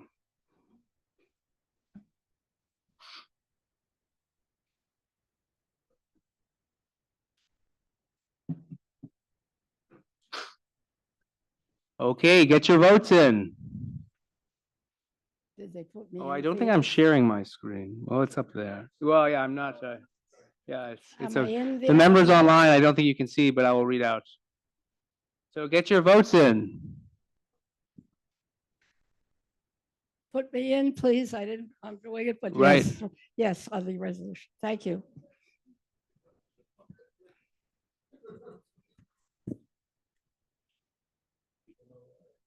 Okay, I believe this fails 13, 21, 14, 22, 10. Okay. Yep, yep. They You don't can know say how to something. vote. But you take a few things and get it. Okay, do you want to say something, Richard? Yeah, I just want to suggest that Seema and that we take it up again at the May meeting and see if we can come to a resolution that the committee can support. Well, we can discuss that then. Okay, let's make sure we're quiet. Everyone be quiet. We're now moving on to housing and land use joint with YL.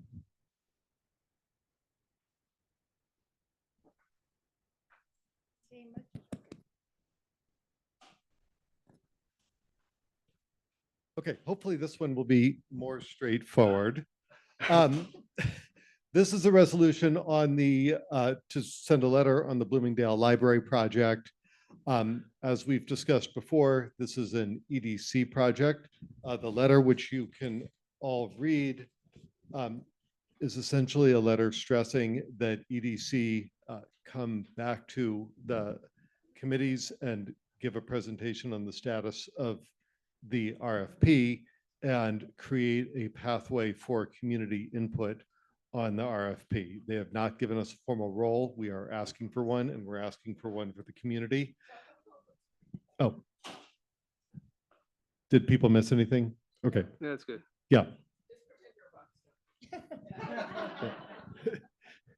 So the letter, which you can all read the text of, is asking EDC to present again to our committee, and we are requesting a formal community role and committee role in assessing the RFP responses and planning the project.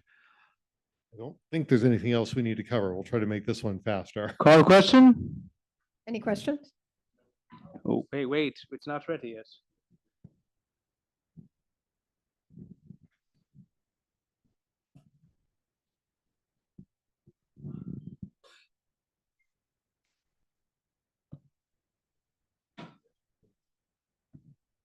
Okay, voting is open.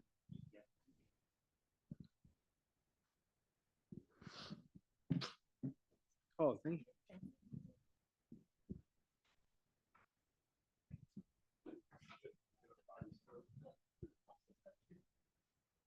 Okay, 10 more seconds. We have a busy agenda. 10 more seconds, 5 more seconds.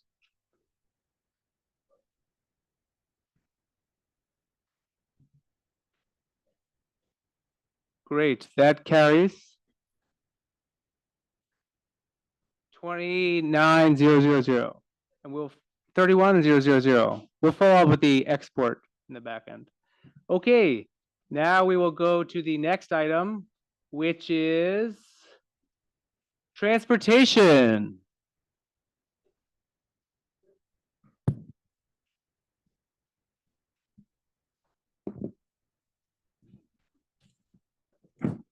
Okay, we have a highly controversial one. Secondary street naming in honor of Cecile Richards. This would be at the southwest corner of Central Park West and West 83rd Street. It would be called Cecile Richards Way. Cecile Richards was the longtime president of Planned Parenthood. She was also a fierce advocate for reproductive rights and social justice in general.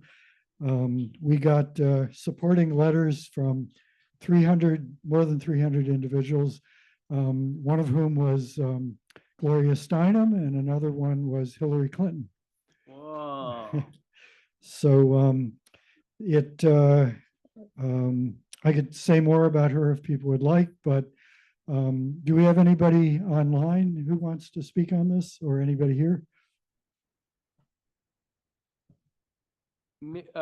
Someone has a question. Minna.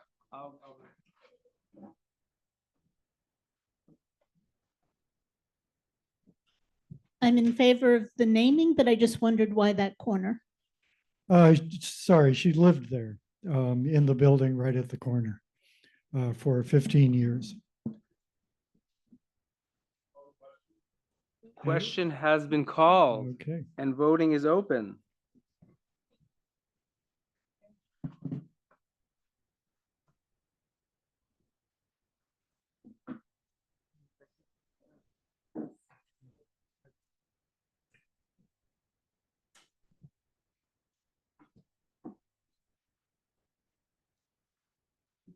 Okay, we got 2110. You have a few more seconds to get your vote in.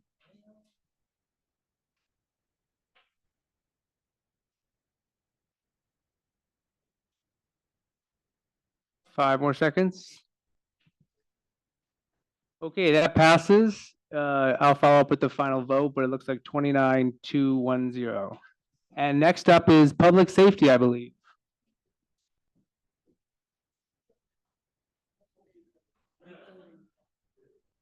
Public safety, Jamie.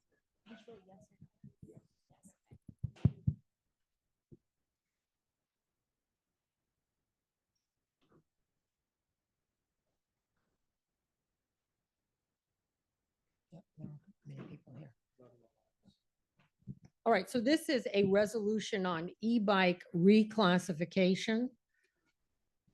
And it came to pass after 3 meetings in our public safety task force.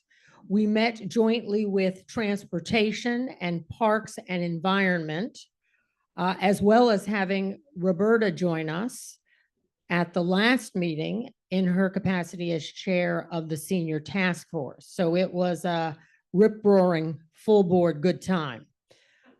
We started meeting back in February on this issue and then met again in March and April because we wanted to hear from stakeholders on all sides of the issue, and we did. The resolution calls upon the city council, the mayor, the state legislature, and the governor to enact the necessary statutes, rules, and regulations to require e-bikes and scooters be registered. That would, of course, include license plates and insurance.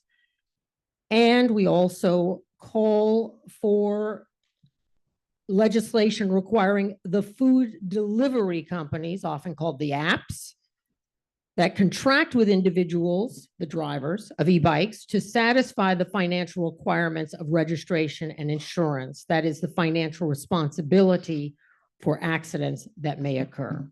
And finally, the resolution calls upon the city and state DOTs to continue to evaluate both e-bikes and scooters for additional safety measures like helmet requirements, permitted use in bike lanes, and any infrastructure modifications that might be advised. The vote was in our task force, 8 members of the task force in favor, 1 public member in favor, 2 non-members of the task force in favor, and 1 non-task force member opposed. And Jay is to be commended for helping shepherd this through, but I want to thank everyone I want to thank everyone for a terrific collaboration because it was a lot of, well, there was a lot of give and take and good communication, I think, throughout the board. And so now we will take your questions or go right to a vote. And Jamie, would you like to go to public first, in person, and what time limit would you like set? I would set a 25-second time limit. I would set a minute time limit. Okay. If you must, Jay.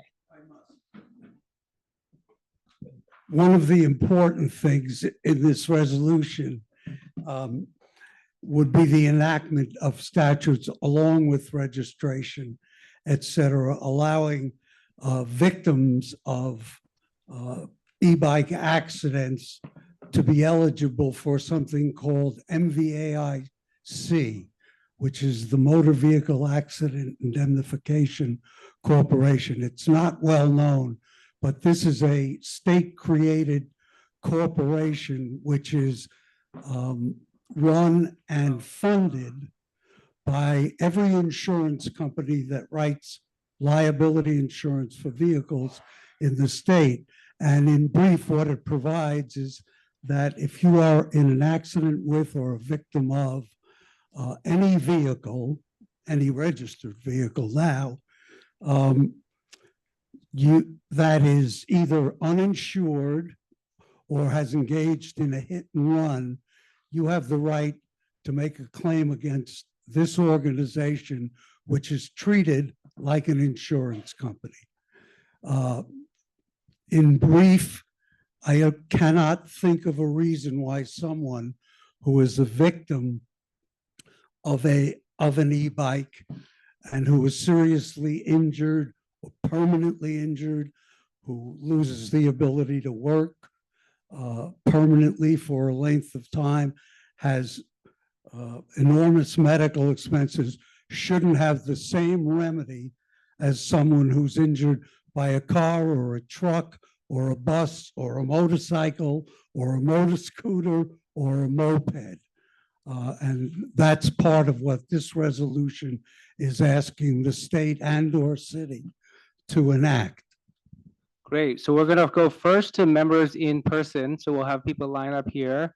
I'll have the 1-minute timer. Then we'll be going to people online. So raise your hand and I'll allow people to speak online. We'll come back to board members after. I just want to say also, I thought this process, while a little bumpy at times, I thought Jay did a fantastic job. Jamie did an amazing job. Some of the transportation chairs who weighed in also did a good job. Roberta did a great job. Barbara did a good job as it relates to parks. Everyone kept their cool and calm. And so I'd like to see the same happen tonight and to make sure everyone remains calm. And with that, we'll go to the first person for 1 minute. Thank you. My name is Pamela Manassi. I am the co-founder of E-Vehicle Safety Alliance. We advocate safety for all, those who have been hit, those who do not want to be hit, and those who ride any two-wheeled motorized vehicle. On July 19th, 2022, as I crossed legally in the crosswalk, I was hit by an e-vehicle who came off the sidewalk. I lay on the hot pavement bleeding with my head from a severe TBI, paralyzed on my right side. I lost my career permanently as a cellist, so I can't play anymore. I can't work anymore. And my ability to do everyday tasks, as Jay just said. There was zero accountability for my assailant, who walked away unscathed, as so many do, seen buying a coffee and pastry while I was taken away in an ambulance. Ken Coughlin, at a recent CB7 meeting, discounted my horrific crash as not relevant. All right, we're at 1 minute. Thank you. Please vote for this resolution.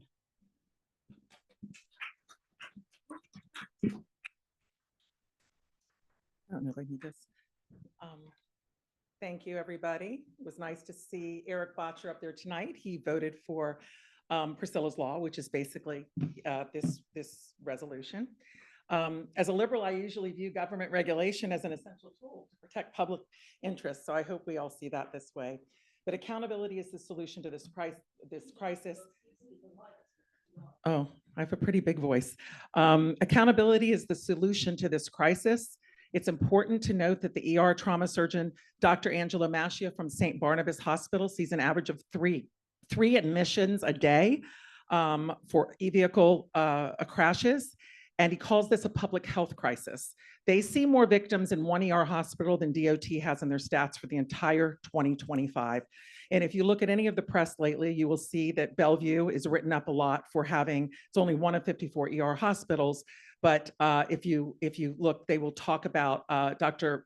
Angela Pfaff, that Okay, you're at 1 the minute. ER stats of admissions are increasing all the time. I Thank just want you. to say, we should want the truth about these stats, just like we would from any vehicle. We should always search for the truth because facts matter. Thank you. 1 minute. This is the Rockefeller drug law's approach to street safety.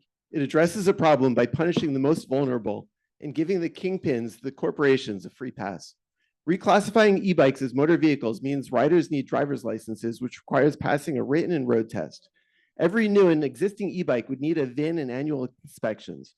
Riders without a license or registration could mean jail time. Last night, I searched and found this article, which I'll distribute. A yes vote also means requiring deliveristas barely making minimum wage to purchase insurance and gives the government their home address and face stiff penalties if they don't. This doesn't make corporations liable and ignores the core problem, which is that the platforms absolve themselves of responsibility by making deliveristas independent contractors. For this reason, the idea to make platforms pay for insurance won't work. It doesn't call for the city to use its leverage over Lyft to require visible IDs on city bikes and set up a reporting and discipline system for riders. 60 seconds is nowhere near enough time to point out all the resolution's flaws. Thank you. But is this really what CB7 wants to Thank be? you. Thank you. 1 minute. Go for it. Good evening. My name is Bonnie Gerard. I am a victim of an e-bike accident whereby an e-bike went in front of a car trying to make a legal left turn and instead went into me while I was standing on a sidewalk, not the crosswalk or the island, but the sidewalk waiting for a light to change. I had a patella fracture. I had stitches in my, as this picture shows, not a beauty shot by any means, but a patella fracture, stitches in my left foot, a concussion. It took me over a year to recuperate while trying to work. It was a horrible thing. No, I cannot get any insurance or anything like that. But these e-bikes require licensing, insurance, and registration. Thank you. 1 minute. Thank you Thank for you. your time. Next.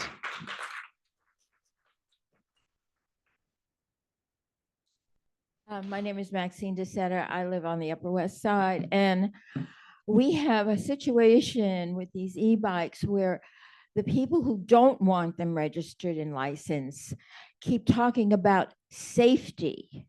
We have a vulnerable population on the Upper West Side. We have a huge aging population on the West Side, and this is like the emperor has no clothes. Everyone, I am sure, in this room has seen the vigilante type of riding that many of these bikers do. I am not even talking about the deliveristas. I have seen people on city bikes that snub their nose at you if you say anything to them, or if they're on the streets. This is imperative that this happens, that we identify these bikes. In Europe, they have many, many, many more laws than we do with these e-bikes, and that's always referenced. Oh, in Paris. Thank you, Maxine. Thank you. Pamela Mahan. I'd like to thank the staffer from Congressman Nadler's office, who I think said it best.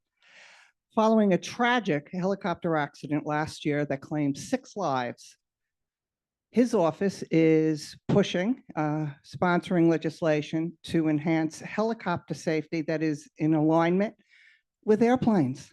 And the murmur through this room was, oh yes, agreement.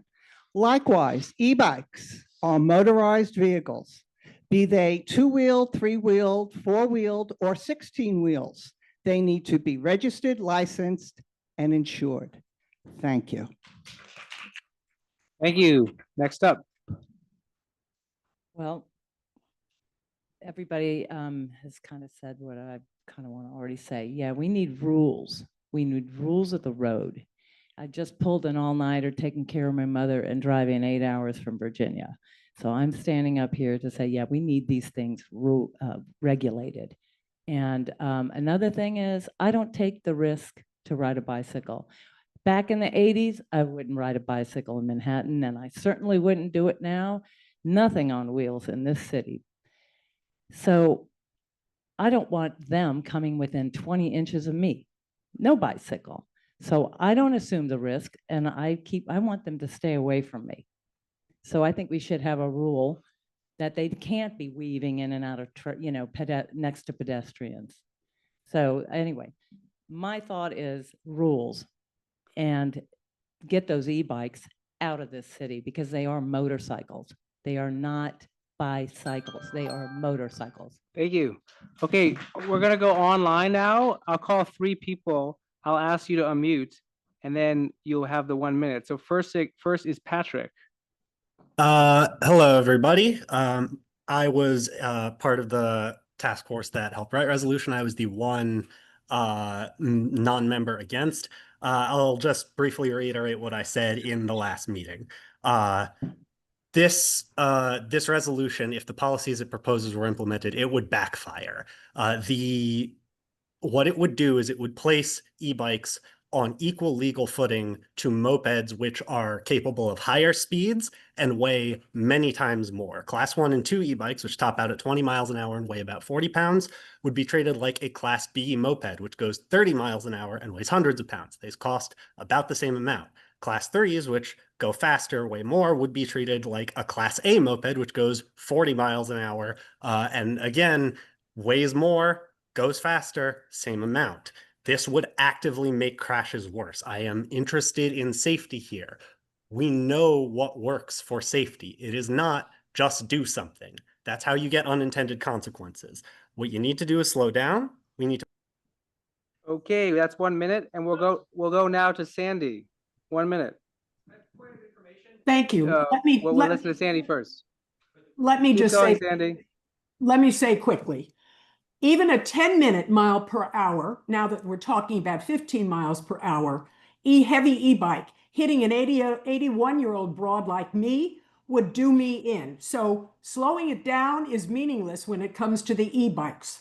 5 years of chaos is enough.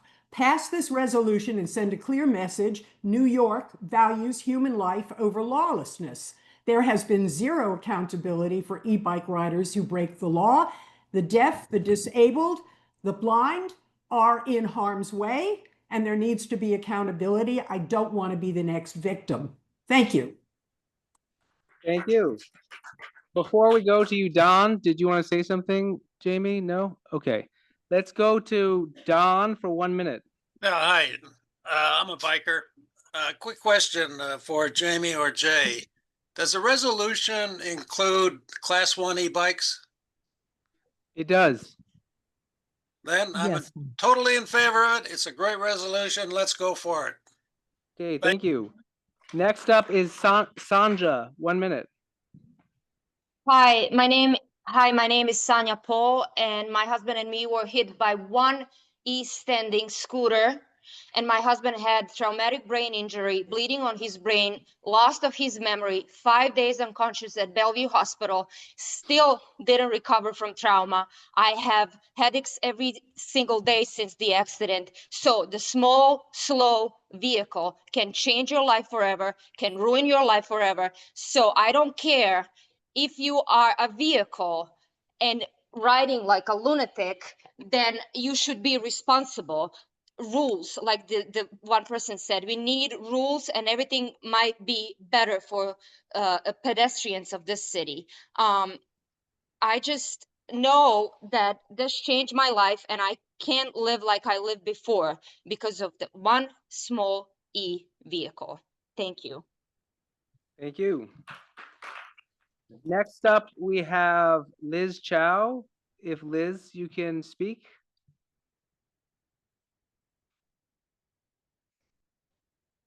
Liz Chow. Okay, we'll also go with Miriam Fisher and Mary Vacris. We'll go first to, let's see who unmutes first. Miriam Fisher. Good evening. I'm Miriam Fisher. I'm a disability activist, active in my local committee board 4 on accessibility issues on the subway and safety. I advocate for bike licensing and registration for accountability, Priscilla's Law, and clear mandatory guidelines need to be established for reporting injuries. Many injuries of pedestrians hit by bikers are never reported by the police or victims. Police sometimes claim there's a deadline that was missed, or an ambulance arrived before the police arrived, or a victim left the scene, though they may have left in an ambulance. The reporting is very murky and doesn't do justice to the seriousness of the issue and how many people are actually hit by bicycles. And Thank you. We'll go to Mary Vacris now. Okay. Can you hear me? We can. Okay. I just want to say that I'm very much in favor of this resolution. And the reason is that even at 10 or 15 miles an hour, this is what the cars are doing right now. So if you're hit, it doesn't matter. You can be severely hurt. If you're a young child, if you're elderly, they must be licensed and registered because we need accountability. There is no accountability there now with any e-rider, with any bike rider of any kind. That's all I wanted to say. Thank you. We'll now go to Doc for 1 minute. Hi, yes. Can you hear me now? Yes. I raise my hand. All right. I just Yes, we can hear you. Thank you. First of all, I want to endorse the insurance that man spoke about. I was hit by a car about a year and a half ago, and they came through. They paid all my bills. So it's a good thing. So people should look into it. You know, these bikes aren't going to go away, and we could, you know, ask for all these rules and stuff. But the problem is these rules aren't enforced. There are rules now that are not enforced, and they need to be enforced. I also suggest someone looking into doing slow down bumps in the bike lanes. It works for cars, why not bikes? Then everyone would have to slow down, and they have no choice because it'll destroy their bikes. Okay. So thank you. That's it. Let's go to Ellen Sandless. Yes, I am for the resolution. This morning when I was at a bus stop with 2 older women standing next to me, the bus was coming in to pick us up at the curb, and an e-bike rider decided that he wanted to go around the bus and go in front of the bus, even though we had the right to step off the curb onto the bus. When I pointed out to him, there's a bus coming in, it's for us, he proceeded to put his hand up in the air and give me the middle finger. Now, I wish I could tell you this is a rare occurrence, but it's not. If he had been licensed, I would at least been able to get a license plate and maybe report him. But there was no accountability. And that's the entire problem with these e-bikes and all these bikes. There's no accountability, and the rudeness and abuse is out of control. Thank you. Thank you. We'll go now to Jackie. Hi, could you hear me okay? Yes, we can hear you great. Okay, thank you. I am totally in agreement with this resolution. I agree with everything that all the others have said in regard to this resolution. The whole quality of life has been changed drastically. Crossing the street is like being in the wild, wild west. It is not relaxing to take a walk. It is not relaxing to enjoy the city. These e-bikes and e-scooters that are going every which way have really destroyed the quality of life, let alone causing death and injury. is no question in my mind that this is. Thank you. We'll go now to Kate Brockwell. Hello. Can you hear me okay? Yes, we can hear you great. A couple of hours Yeah. ago, for the umpteenth time, I crossed Central Park West at 93rd and encountered trucks standing and unloading next to the bike lane. We know why. The parking spots along the west side are being used for the long-term free vehicle storage of approximately 4 households per block. The trucks were unloading onto the parkside curb. The open truck doors made it even harder for pedestrians to look for bike traffic. Trucks need curb access. This chaos of standing and double parked vehicles and impatient drivers zooming around them is how people get killed. I'm here because I was seriously injured when a car struck me in December 2017. I was living on 77th Street at West End. I was downtown doing errands for family, attempting to cross Houston in the crosswalk with the light. I was asked to speak to the Public Safety Task Force on March 9th as co-chair of Families for Safe Streets New York. That evening, I told my story in detail, which cost me not just time, but significant emotional energy, which is also why my voice is shaking right now. I talked about the details of the crash. We'll go now to Hello. Joan Tansman. Yes. Hi. Yeah, good evening. My name is Robert Polchinski. I'm here with Joanne. We're married. About 5 months ago, when I was out jogging on a pleasant day in early December, I was whacked by a fat-tired e-bike traveling on the Hudson River Park bike lanes at high speed that I estimated at maybe 25 miles an hour. I didn't see it coming until I got out there, and I got whacked, knocked about 10 feet, broke an arm, broke a leg, and I'm still going through, and I had 3 ribs also, and I've been going through PT. Thankfully, I have insurance that paid for a lot of it, except for some co-pays, but it's been a tough comeback. And if you can get a license for an electric vehicle, like electric car, what I got hit with was equivalent to a motorcycle. This thing should be licensed and insured. We had a nightmare. We really had a nightmare. This person was in a park with a. Thank you. We'll go to Harvey. Hi, we're biking to work on a pedal bike. I was knocked to the ground by an e-bike, knocked unconscious, broke my clavicle. My daughter-in-law had her tibia snapped in half by an e-bike. A doctor in my practice was hit by a delivery guy who, of course, kept going on, broke a hip, broke a shoulder, and has not worked since. Please do something about these. Thank you. We'll go now to Celeste Miller. Can you hear me? Yes. It seems so obvious to me that bikes should be licensed and registered. I'm actually aghast that there's even a question about this. Cars stop at lights because there are consequences and accountability. There are no consequences for e-bikes. I love this city, but if there's one thing that's going to drive me out of it, is that it's no longer a walking city. It's a city where you have to be nervous at every corner when you cross the street. Yes. Sorry, there was a little crosstalk. There's a little crosstalk. You can keep going. May I finish? Yes, sorry about that. What I said is, I love this city. I loved it. I loved it partly because it was a great walking city, and I used to walk miles. Now when I walk, I am nervous at every single corner.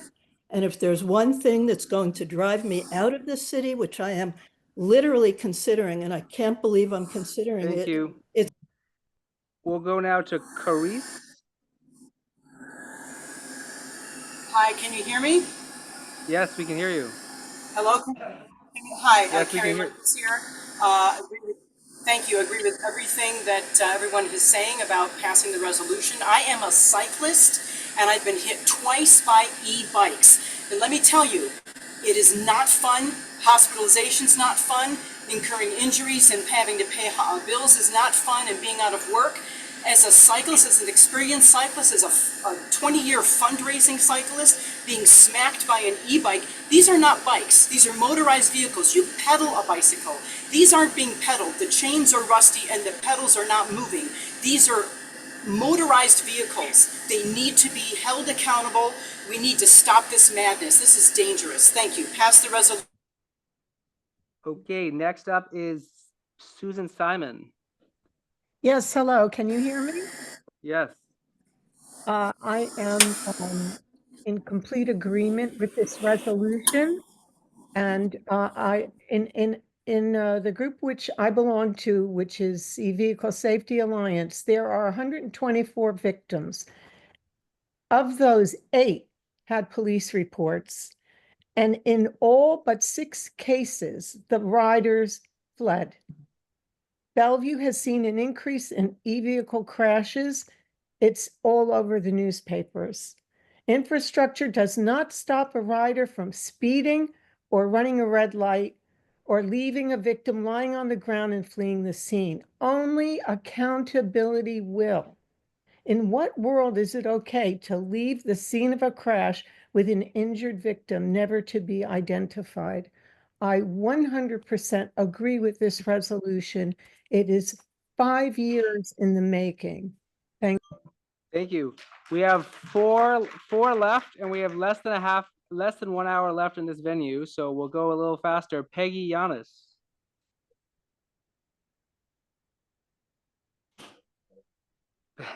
Peggy Yanis, you're unmuted. You're ready to speak. Thank you. I'll make it quick. The city is going at lightning speed in terms of infrastructure to supposedly protect all of us, but it seems to be only for the benefit of the e-vehicles. These protected bike lanes are death traps for pedestrians. They empower the e-vehicle cyclists and they go even faster because they feel safe. Please pass this resolution 802 and every other resolution that might be out there that gives accountability and gives us some help here. Thank you. Thank you. Liz Chow, I think you're unmuted now. Yes, thank you. First, I want to thank the Public Safety Task Force for your hard work on this resolution. My only suggestion would be to add responsibility for Lyft and City Bike into the mix here. They definitely can put license plates on their bikes and track their riders. And I just want to say, if it has a motor, it should be registered, licensed, and insured. We need to stop this chaos, which was unleashed upon us by our government officials who have been bowing at the altar of transportation alternatives and its wealthy corporate backers like Lyft, Uber, and the food delivery apps. This resolution matters. It enables enforcement, deterrence, and accountability. I strongly urge the full board of CB7 to adopt this resolution and to stand up for the safety of the community you represent. Thank you. Thank you. And last person is Ann Fleiss. Yes, hi, thank you. Please pass this law. It's long overdue. The first thing I tell tourists to New York, friends who come and visit, is you have to be like an owl. Look to the left, look to the right, and if you can look behind you, because e-bikes come from all directions. E-vehicles come from all directions. There's no safety. My husband was standing in front of our apartment building, getting ready to walk to the park, and an e-bike on the sidewalk going at breakneck speed almost knocked him down.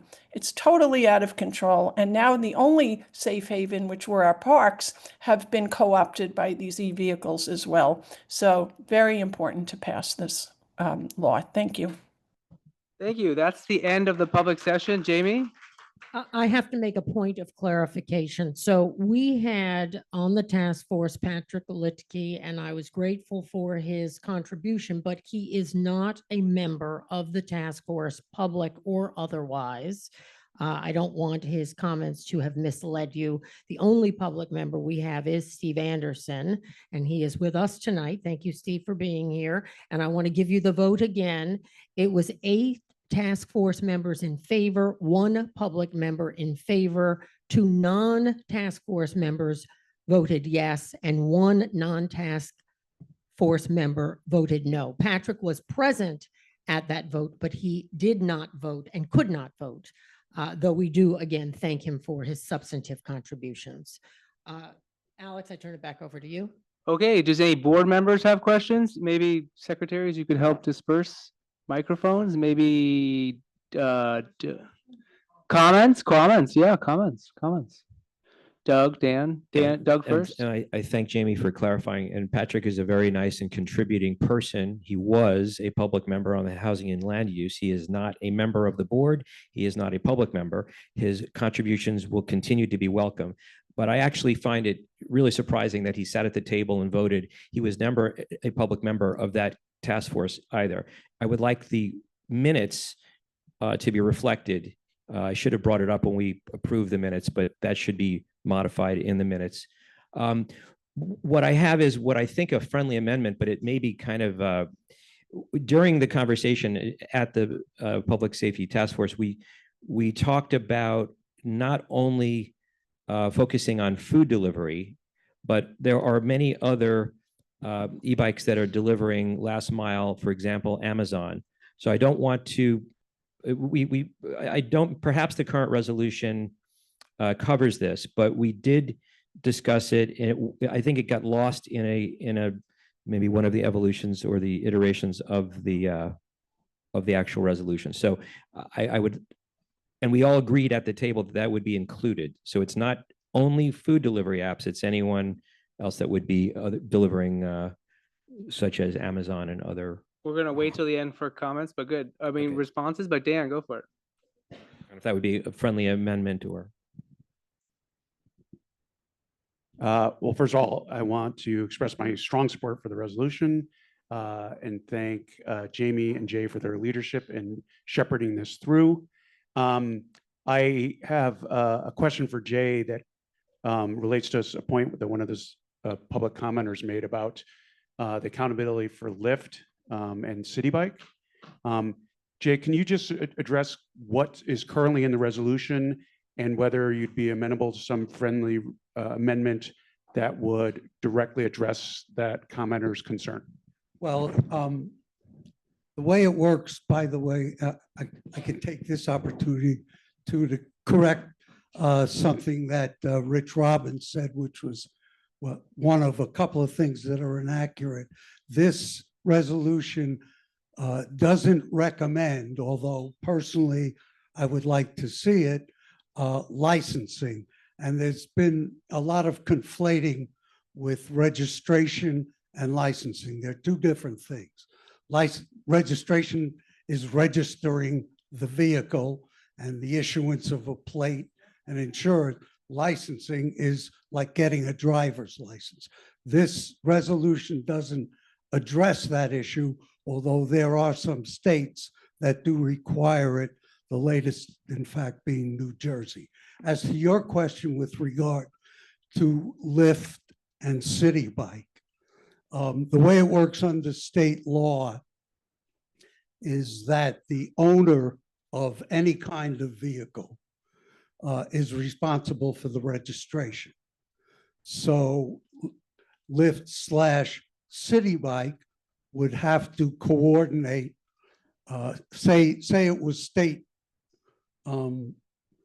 statute that was enacted, they would have to coordinate with state DOT to register their e-bikes. And each e-bike would have an identifying plate. And the other thing is state law requires the owner of the vehicle to provide financial responsibility, which in 99% of the cases is insurance. But in the case of some large corporations that have fleet, they will bond the financial responsibility. But circling back to your question, Lyft, which is a multi-billion-dollar company, would be responsible for the registration and the financial responsibility. Does that? Let's go. Well, no, I wanted to then propose, I think we should just consider some kind of friendly amendment that is more explicit in demanding accountability above and beyond, because part of the problem I observe anecdotally, and it's been expressed here, is the City Bike e-bike riders act with abandon recklessness because they're using someone else's property. And that's not going to change. Again, if we're trying to use the levers of accountability, change behavior, in the public interest, having some serious consequences for Lyft as the vendor for City Bike, to make sure that they educate and hold accountable their riders seems to me totally in spirit with the resolution. Let's keep going back to all. Well, can I just address that concern quickly? If City Bike were responsible for the registration and City Bike were responsible, had the financial responsibility, you can be certain that they would take necessary steps with people that do act that way who could be identified. Once there's a plate on that bike, then you know who was riding it at what given time, etc. I guarantee you, City Bike would change their rental agreements, their permission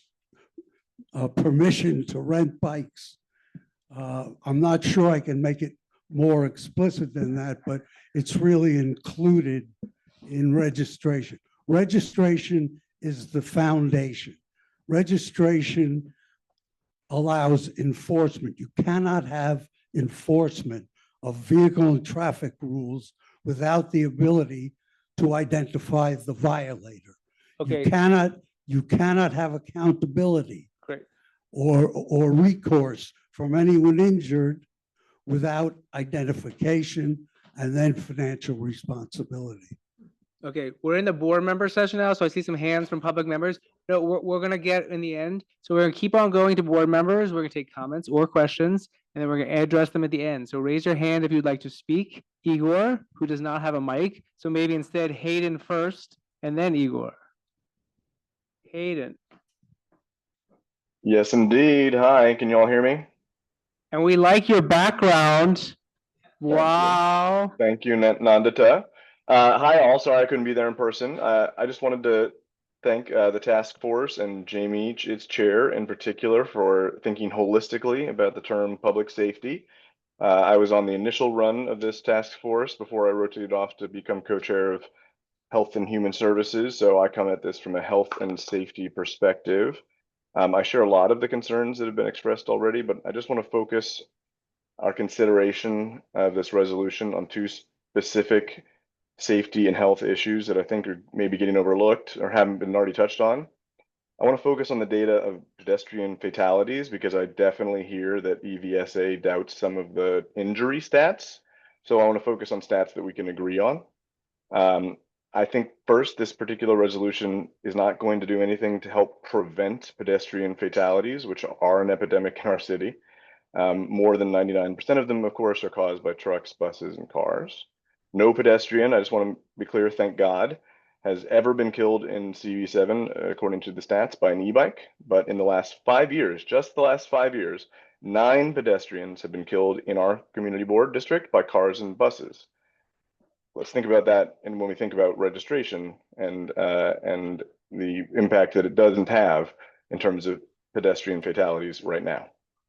Second, this resolution runs the real risk of increasing air pollution, which according to NYC Health report, it causes 3,200 early premature deaths, I should say, premature deaths of New Yorkers every year. 1 second, Hayden, 1 second. He's a board member, he has no time limit. Continue, Hayden. Especially senior citizens. Air pollution is especially deadly for senior citizens. And so if this resolution were to increase air pollution, which I'm going to help you understand a little bit why, that would cause 350 deaths each year, premature deaths. So if this licensing and insurance regime were ever implemented, I really fear that it would drive down the number of e-bike uses and users in our city. And because if it's illegal to get on an electric bike without a license plate and insurance, fewer people would use e-bikes. I'm not sure if that's what Jay intended. I'll let him speak to that, but I think that's what's going to happen. And that will hurt our air quality by causing an increased number of truck deliveries, for instance.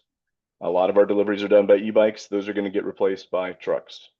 A lot of people who, take their kids to school on a cargo bike, they'd have to drive.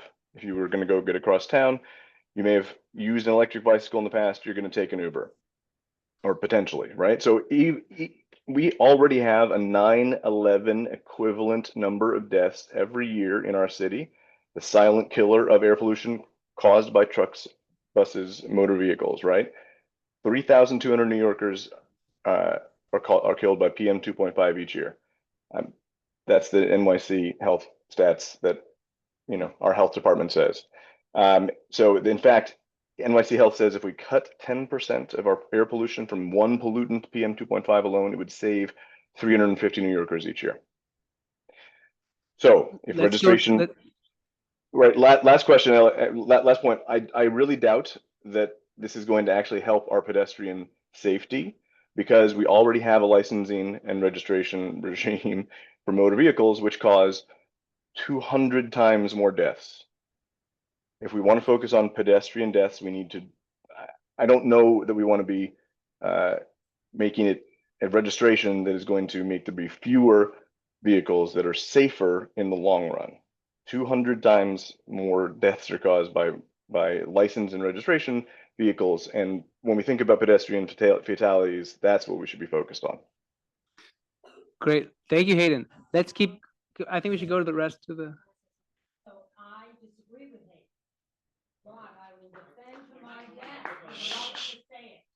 Okay. I will defend to my death. You're right to say it. Okay. So please, let's respect one another. I realize this is a very painful and difficult topic for all of us on either side of this equation, but no heckling, no disrespecting. Let's please try and just listen to one another in a collaborative community way. Okay, let's go to Igor. Let's go to Igor. Thank you. Let's go to Igor. Thank you. And we got 40 minutes left. 3 important things. And we got to hire someone to go. Try to be quick. I hear the concerns. I do think it is a public policy failure that this has been going on for years. It has not been addressed. However, I cannot support the resolution as written because I feel like right now, all the bad accidents that are being described are already illegal under traffic law.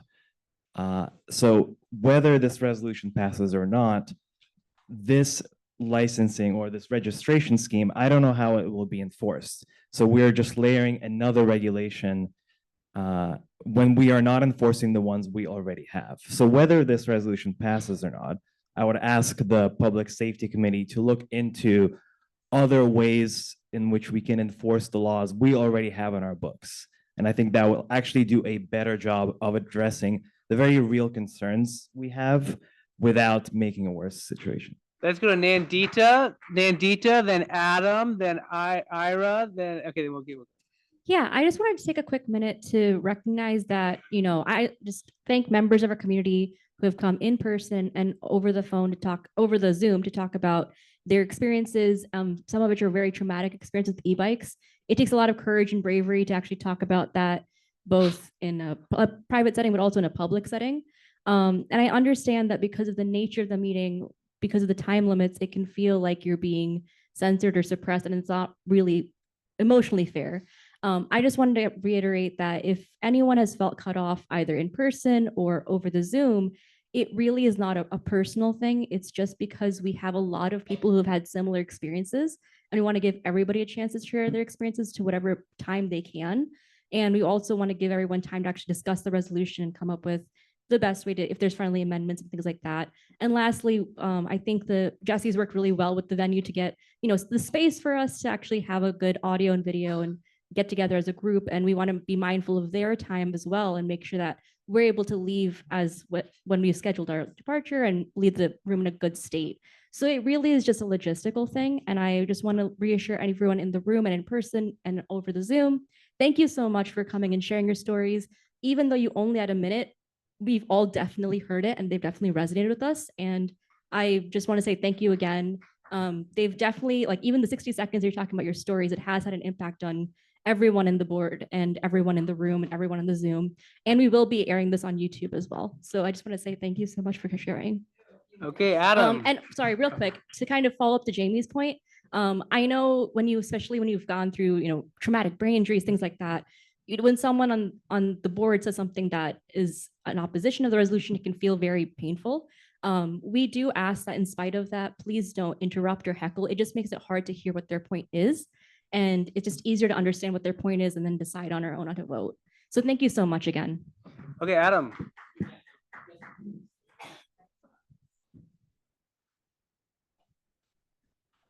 Got it. I'm learning. I just wanted to say that I think one of the issues with this resolution and why I won't support it is that today, I think it's 9% of hit and run drivers in licensed vehicles with license plates are caught. So the idea that putting a license plate on an e-bike is suddenly going to mean that we can catch the people who are breaking the law and doing these things is kind of ludicrous, right? If we can't do it with cars, we're not going to be able to suddenly do it with bikes. So to me, like, as Igor said, all of this stuff is illegal, right? Like, if you have the person, people carry IDs, you can identify people the same way we deal with folks who are driving cars that have ghost plates or driving cars without a license. So the idea that just putting a plate on a city bike is going to make a difference when city bikes already have a number or anything like that, I think it's just a nonsense idea. The stuff people are doing is already illegal. We know there are things you can do around infrastructure, education to keep people safer, and we should focus on those things instead of another regulatory regime that is not going to make a difference. Because I can promise you, people are not actually going to register these bikes, and even if they are registered, you're not going to be able to track someone down from a tiny little plate when they ride off or whatever. Less than 30 minutes. Ira. Okay, I'm going to take a somewhat Howard. different tact about this. This discussion is about e-bikes. I'm going to take a little different tact here. This discussion is about e-bikes. It's not about cars. It's not about bicycles. So we should skip all the other discussion of other vehicles. We should just stick to the discussion about e-bikes. And we've identified that there is a problem with e-bikes. That's my first point. Second point, we are not a legislative body. We are a community board. We identify problems that we look to other people to come from solutions. We can come up with the spirit of the solution, but just like Ethel and Shelley came up with the spirit, they weren't trying to establish how it gets done. We're creating the will. Remember, we have no legislative authority. We have no authority except whatever little authority we have in certain processes, which is very limited, as we all know. We are not a judicial body. Remember that. We're acting like we're a judicial body. We're acting like we're a legislative body. Okay? I mean, we acted that way when we talked about Intro 175. We were parsing legal language here. We missed the spirit of Intro 175. And we're missing the spirit here of what the resolution here is about e-bikes. There are a lot of people who are scared witless going out there. Can we just communicate that? Let's stick to what we want to communicate and stop getting off in these tangents left and right and All up right. and down. Thank you. That's Howard. it. John, go for it. John, go. Yeah. Less than 30 minutes. I'll be quick. I'm voting for this. That said, I dislike the way these debates tend to play out as car versus bike or competitions between different modes of transit.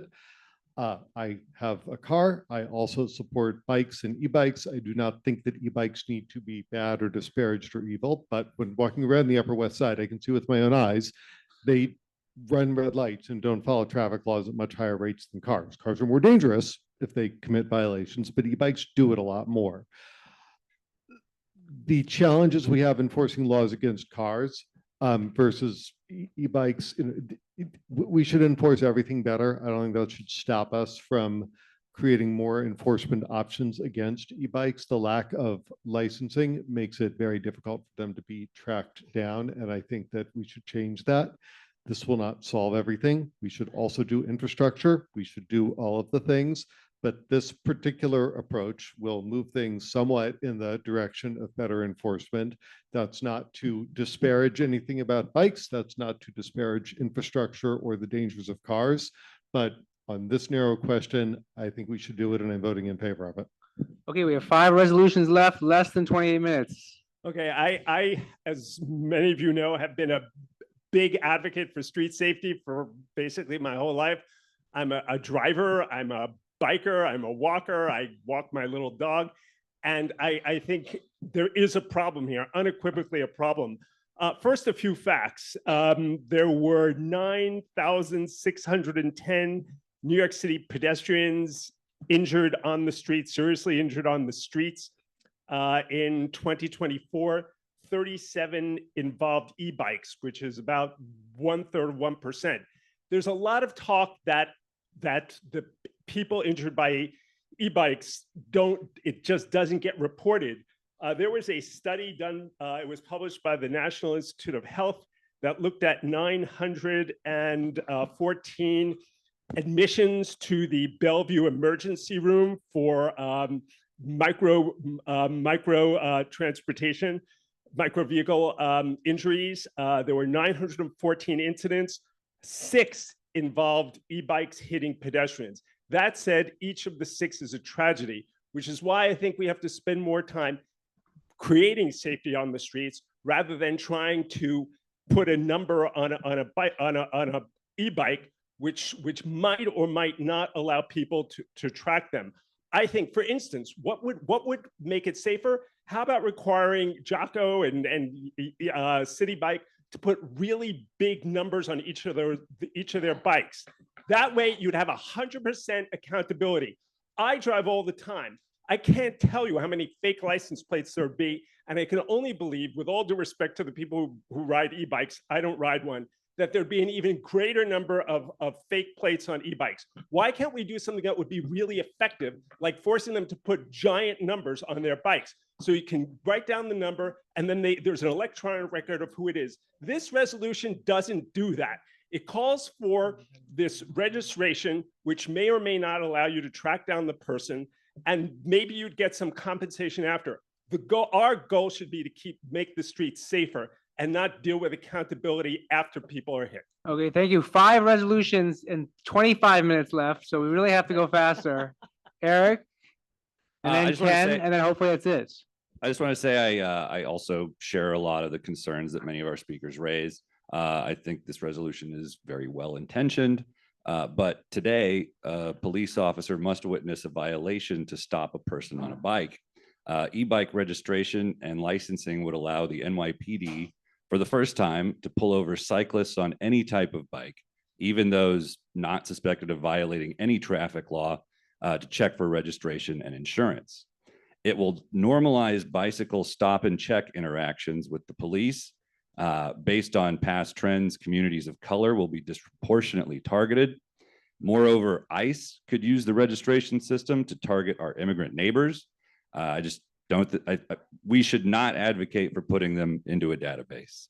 That's it for me. Thank you. Thank you. Ken, I think, is the last one, and then we'll go back to Jamie. Go for it. Okay. First of all, this is a complicated issue. One of the reasons it's complicated is that some of the traumatic incidents that we've been hearing about and people talk about didn't involve e-bikes at all. They involved electric mopeds, which are already supposed to be subject to the kinds of their class as motor vehicles. So, and it's very hard to distinguish them, but they are illegal if they are not licensed and registered and carry insurance. But unfortunately, this resolution doesn't address that issue. There are, this is basically a simplistic approach to a very complicated problem. Like all simplistic approaches, it has some seductive appeal because it does seem so simple. But I think this kind of issue needs to be approached with some nuance. And Sofia and I, the co-chairs of the Transportation Committee, have been drafting what we consider as a more nuanced approach to this. That And is not on the floor tonight, Ken. no, but I can mention it. I don't know that you can because Okay, you all would be right, let's just- confusing the matter Yeah. at hand. which Well, is this okay, I'm just resolution. gonna, all right, let me just talk about the kinds of nuances that we should have in this resolution then. Well, Is that you're all going to right? be presenting your resolution. Okay, No, I'm gonna be talking about why this is not nuanced and why we need nuance to this resolution. okay, you keep going your comment, but we gotta wrap it up. We have 5 resolutions, 20 Okay. minutes. So this takes like the delivery workers who are pressed by the app companies to go as fast as possible and have incredible incentives to break the law. The approach to that is, well, we just register them and license them and require insurance. Nothing about the app companies. To the city bike riders, the same solution, even though city bikes already are identified and have numbers and could have big plates on them, which would probably be a good thing. And that's another nuance that I would support. And it also says to the parent taking her child to school on a cargo bike, you need to get insurance, register, and get a license. And also to the senior who just wants a little bit of help getting up a hill. No, you need to register that bike, get insurance, get a license. This is, and it also does not, it does not distinguish between the different classes of e-bikes. There are 3 classes of e-bikes. 2 of them can only go 20 miles an hour. The third one can go 25 miles an hour. There is a bill in the city council that would phase out class 3 e-bikes, which can go 25 miles an hour. There may be a draft resolution that some people on this board are working on that supports that. Okay, let's wrap This up. this Wrap it up. resolution does not support that. So anyway, this calls for nuance, not for a sledgehammer approach, which is what this resolution is doing. Okay, let's summarize, Jamie, and then let's do a vote. So I am, as chair of the Public Safety Task Force, agnostic on this issue. I'm not on the advisory board of transportation alternatives. I am not. That's I am not. Okay, let's continue. I am not. Okay, let's continue. I drive a car. I am ambivalent one way or the other. But when the public comes to our community board time and time again and tells us that e-vehicle safety is a primary concern, we felt it was incumbent upon us to hear them.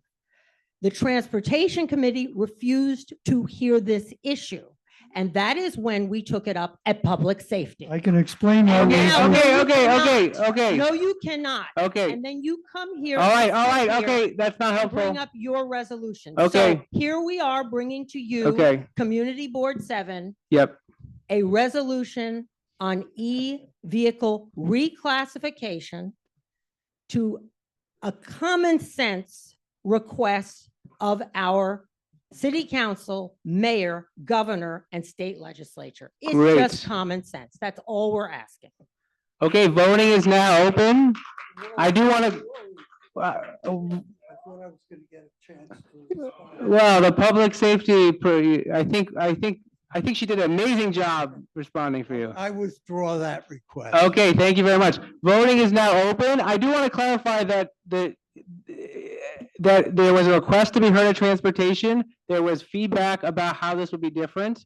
I don't think it's necessarily true it was rejected, but it's not neither here nor there. Voting is now open. Please vote.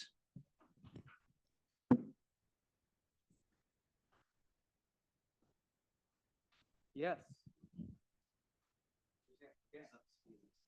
Great.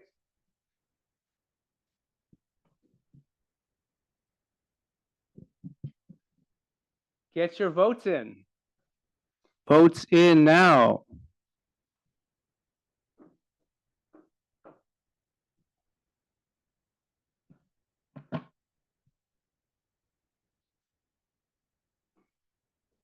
Get your votes in.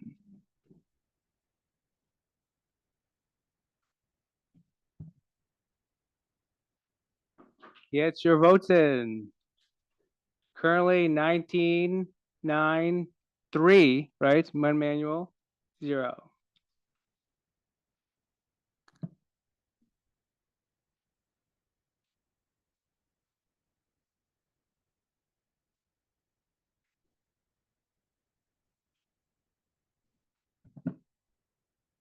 Okay, 10 seconds.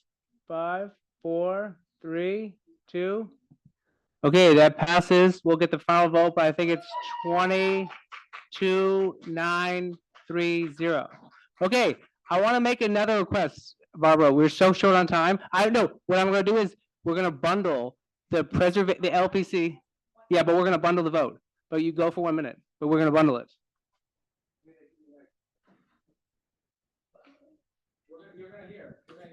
Okay, I'm going to be less than 1 minute. This is a master plan for consolidated rule signage in Central Park. There are 3 different types of park rules at entrance signs, depending on the entrance type, which must be installed at all 54 entrances. And there are 2 standardized rule signs for restrooms. The committee voted on this unanimously, by the way. All the signage is black and white. It appears in 3 languages. It follows Central Park's brand identity and displays the official New York City rules. Many on the 30 committee seconds. felt that the signs were too dense, making them less readable and less effective. So we asked that the Central Park Conservancy go back to the drawing board and reconsider how they display their type on these. 10 seconds. So we voted unanimously for it. We were the last of 5 community boards to vote on this, the 5 community boards that border on the park. Great. That's all. We're not going to vote on it yet. We're going to bundle this with preservation in an unorthodox move. Go for it. Okay, yeah, if you could just start the presentation up. I have good news. We And have I 3 would love to know, resolutions. where do I even have but this? the first is actually just to let folks know that there's going to be a staff level approval of a new HVAC equipment on top of this building. So we don't have to worry about any conflict of interest or anything, but just wanted everyone to know they were really great to present. You can go to slide 3. This is like many of our things for a rooftop addition and some other work on a row house on 83rd Street. And then number 4 is shockingly also a row house with a rooftop addition and some other work. So all were approved in committee. And I will just make one other preservation thing, which is West Park Presbyterian was in front of LPC today, but consultants were presenting on it. No action was taken. Thank you. So we're going to bundle and do a vote right now for YEL and preservation. Clary has a question. Parks, whatever. That doesn't work for me. I'm sorry, because I'm on the preservation committee. I voted against one of the preservation items because, if I can just say this really quickly, as Eric Botcher, the assemblyman, was explaining earlier, we have a lot of these conversions of what had been multiple family row houses into single family homes. Which is the one you want to? It's the one that is described as minimally visible. It's the 3rd one. Great. My point is this, that aside from how we lose all the housing and all of that, I think the strong majority of those that come before us, whatever they want to put on the roof, it's not visible from what is called a public thoroughfare. And this one, and people want to add things in the back, things on the top, things on the front. But I think it is not reasonable public policy to permit a degree of addition to whatever's already there that is visible from a public thoroughfare. And most of our other applicants are able to design their rooftop penthouse additions to make them not visible from public thoroughfares. And that's why I voted no on the last one. If that is Great. All right. Voting is open on parks plus 2 and 4. You can vote however you want on this. This is the other one's bundled, and then we will look at the one that you voted no on, and we'll vote on that separately. Yeah. No, this is slightly incorrect, parks 2 and 4, in that slide 2. We don't actually have to vote on because it's not up to us, but it's fine. Okay. So the American Museum of Natural History, it does not need to go to the community board. We're voting on it yet anyway, but we don't need to. Get your votes in very quickly. 10 seconds left. 9, 8, 7, 6, 5, 4, 3. Okay, now we're going to vote on the one that in preservation, the last one that Clary identified as yeah.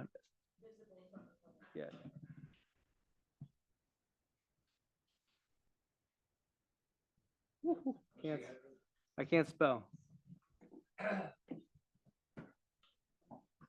What's the address? Preservation vote 2. Yeah, I meant vote 2. This is the second vote, but yes. So get your votes in.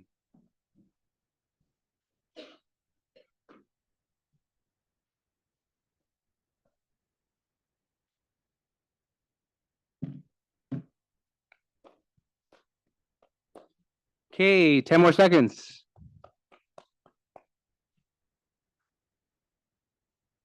Okay, so then what we're going to do now is we're going to invite Councilmember Brewer to join us straight from the Met Gala. But we're only going to give her 2 minutes. One time I tried to hold her that and then Shelly yelled at me, but maybe she'll keep it to 2 minutes. I don't know. Yeah, it already happened. People texted. That passed, and I'll follow up with the final vote. Thank you very much. So we had a recycling event, which was very successful. 500 people showed up, largest ever, Lower East Side Ecology. And then we had a shredding for AARP, and we had to get a second truck. I want to thank Steve Anderson and all of the people from the Black associations, because we need more Black associations, and people showed up to form them, and it was really successful. Participatory budgeting. In the newsletter on Thursday, we will list the groups that got funded, but we had 4,000 people participate. And I want to say in terms of budget, that is very much on everybody's mind, state and city. The mayor is going to announce May 12th his budget, then the city council will start their hearings. But it looks like I learned at the Met Gala, you never know what you're going to learn at the Met Gala, but I learned that we're about 1.3 billion mixed, where there's a delta as opposed to we thought 5. So that's helpful. In terms of legislation, I want to mention in terms of the e-bikes, you should know that we passed the bill already, that the apps have to do a whole lot more. One of them is put the numbers on the vest. So if it's Uber Eats, it's 1, I'm making this up. So that's being done by rules and regulations with city agencies. We have another bill, number 78 intro, that will talk about giving some data from the apps. So we're really focusing on the apps to get them to be the culprit in getting this work done. We are focusing on legislation on dogs, pedicabs, city FEPs, bike parking, street addresses. I never know where I'm going. Now, the fire department is going to have to be responsible if you as a commercial do not put your address on the building. Storefront legislation, insurance, those are just some of the things we're working on. And if you look in our newsletter, you will find we have lots of events coming up. On the 18th of May, we have a conversation at 100 Riverside Boulevard for people in that area. 10 minutes left. Bike helmet, no. Bike helmet on the 14th of June. We have scam prevention for older on the 18th of June, and then Memorial Day, please join us at the Soldiers and Sailors Monument at 10 o'clock. And those damn ice cream trucks are again blocking the bike lanes and diesels. We're trying to get rid of them. Thank you very much. Okay, we're now going to go to executive session to vote on a new hire. So can everyone who's not a board member please exit very quickly out of the back? Everyone who's a board member, do not move.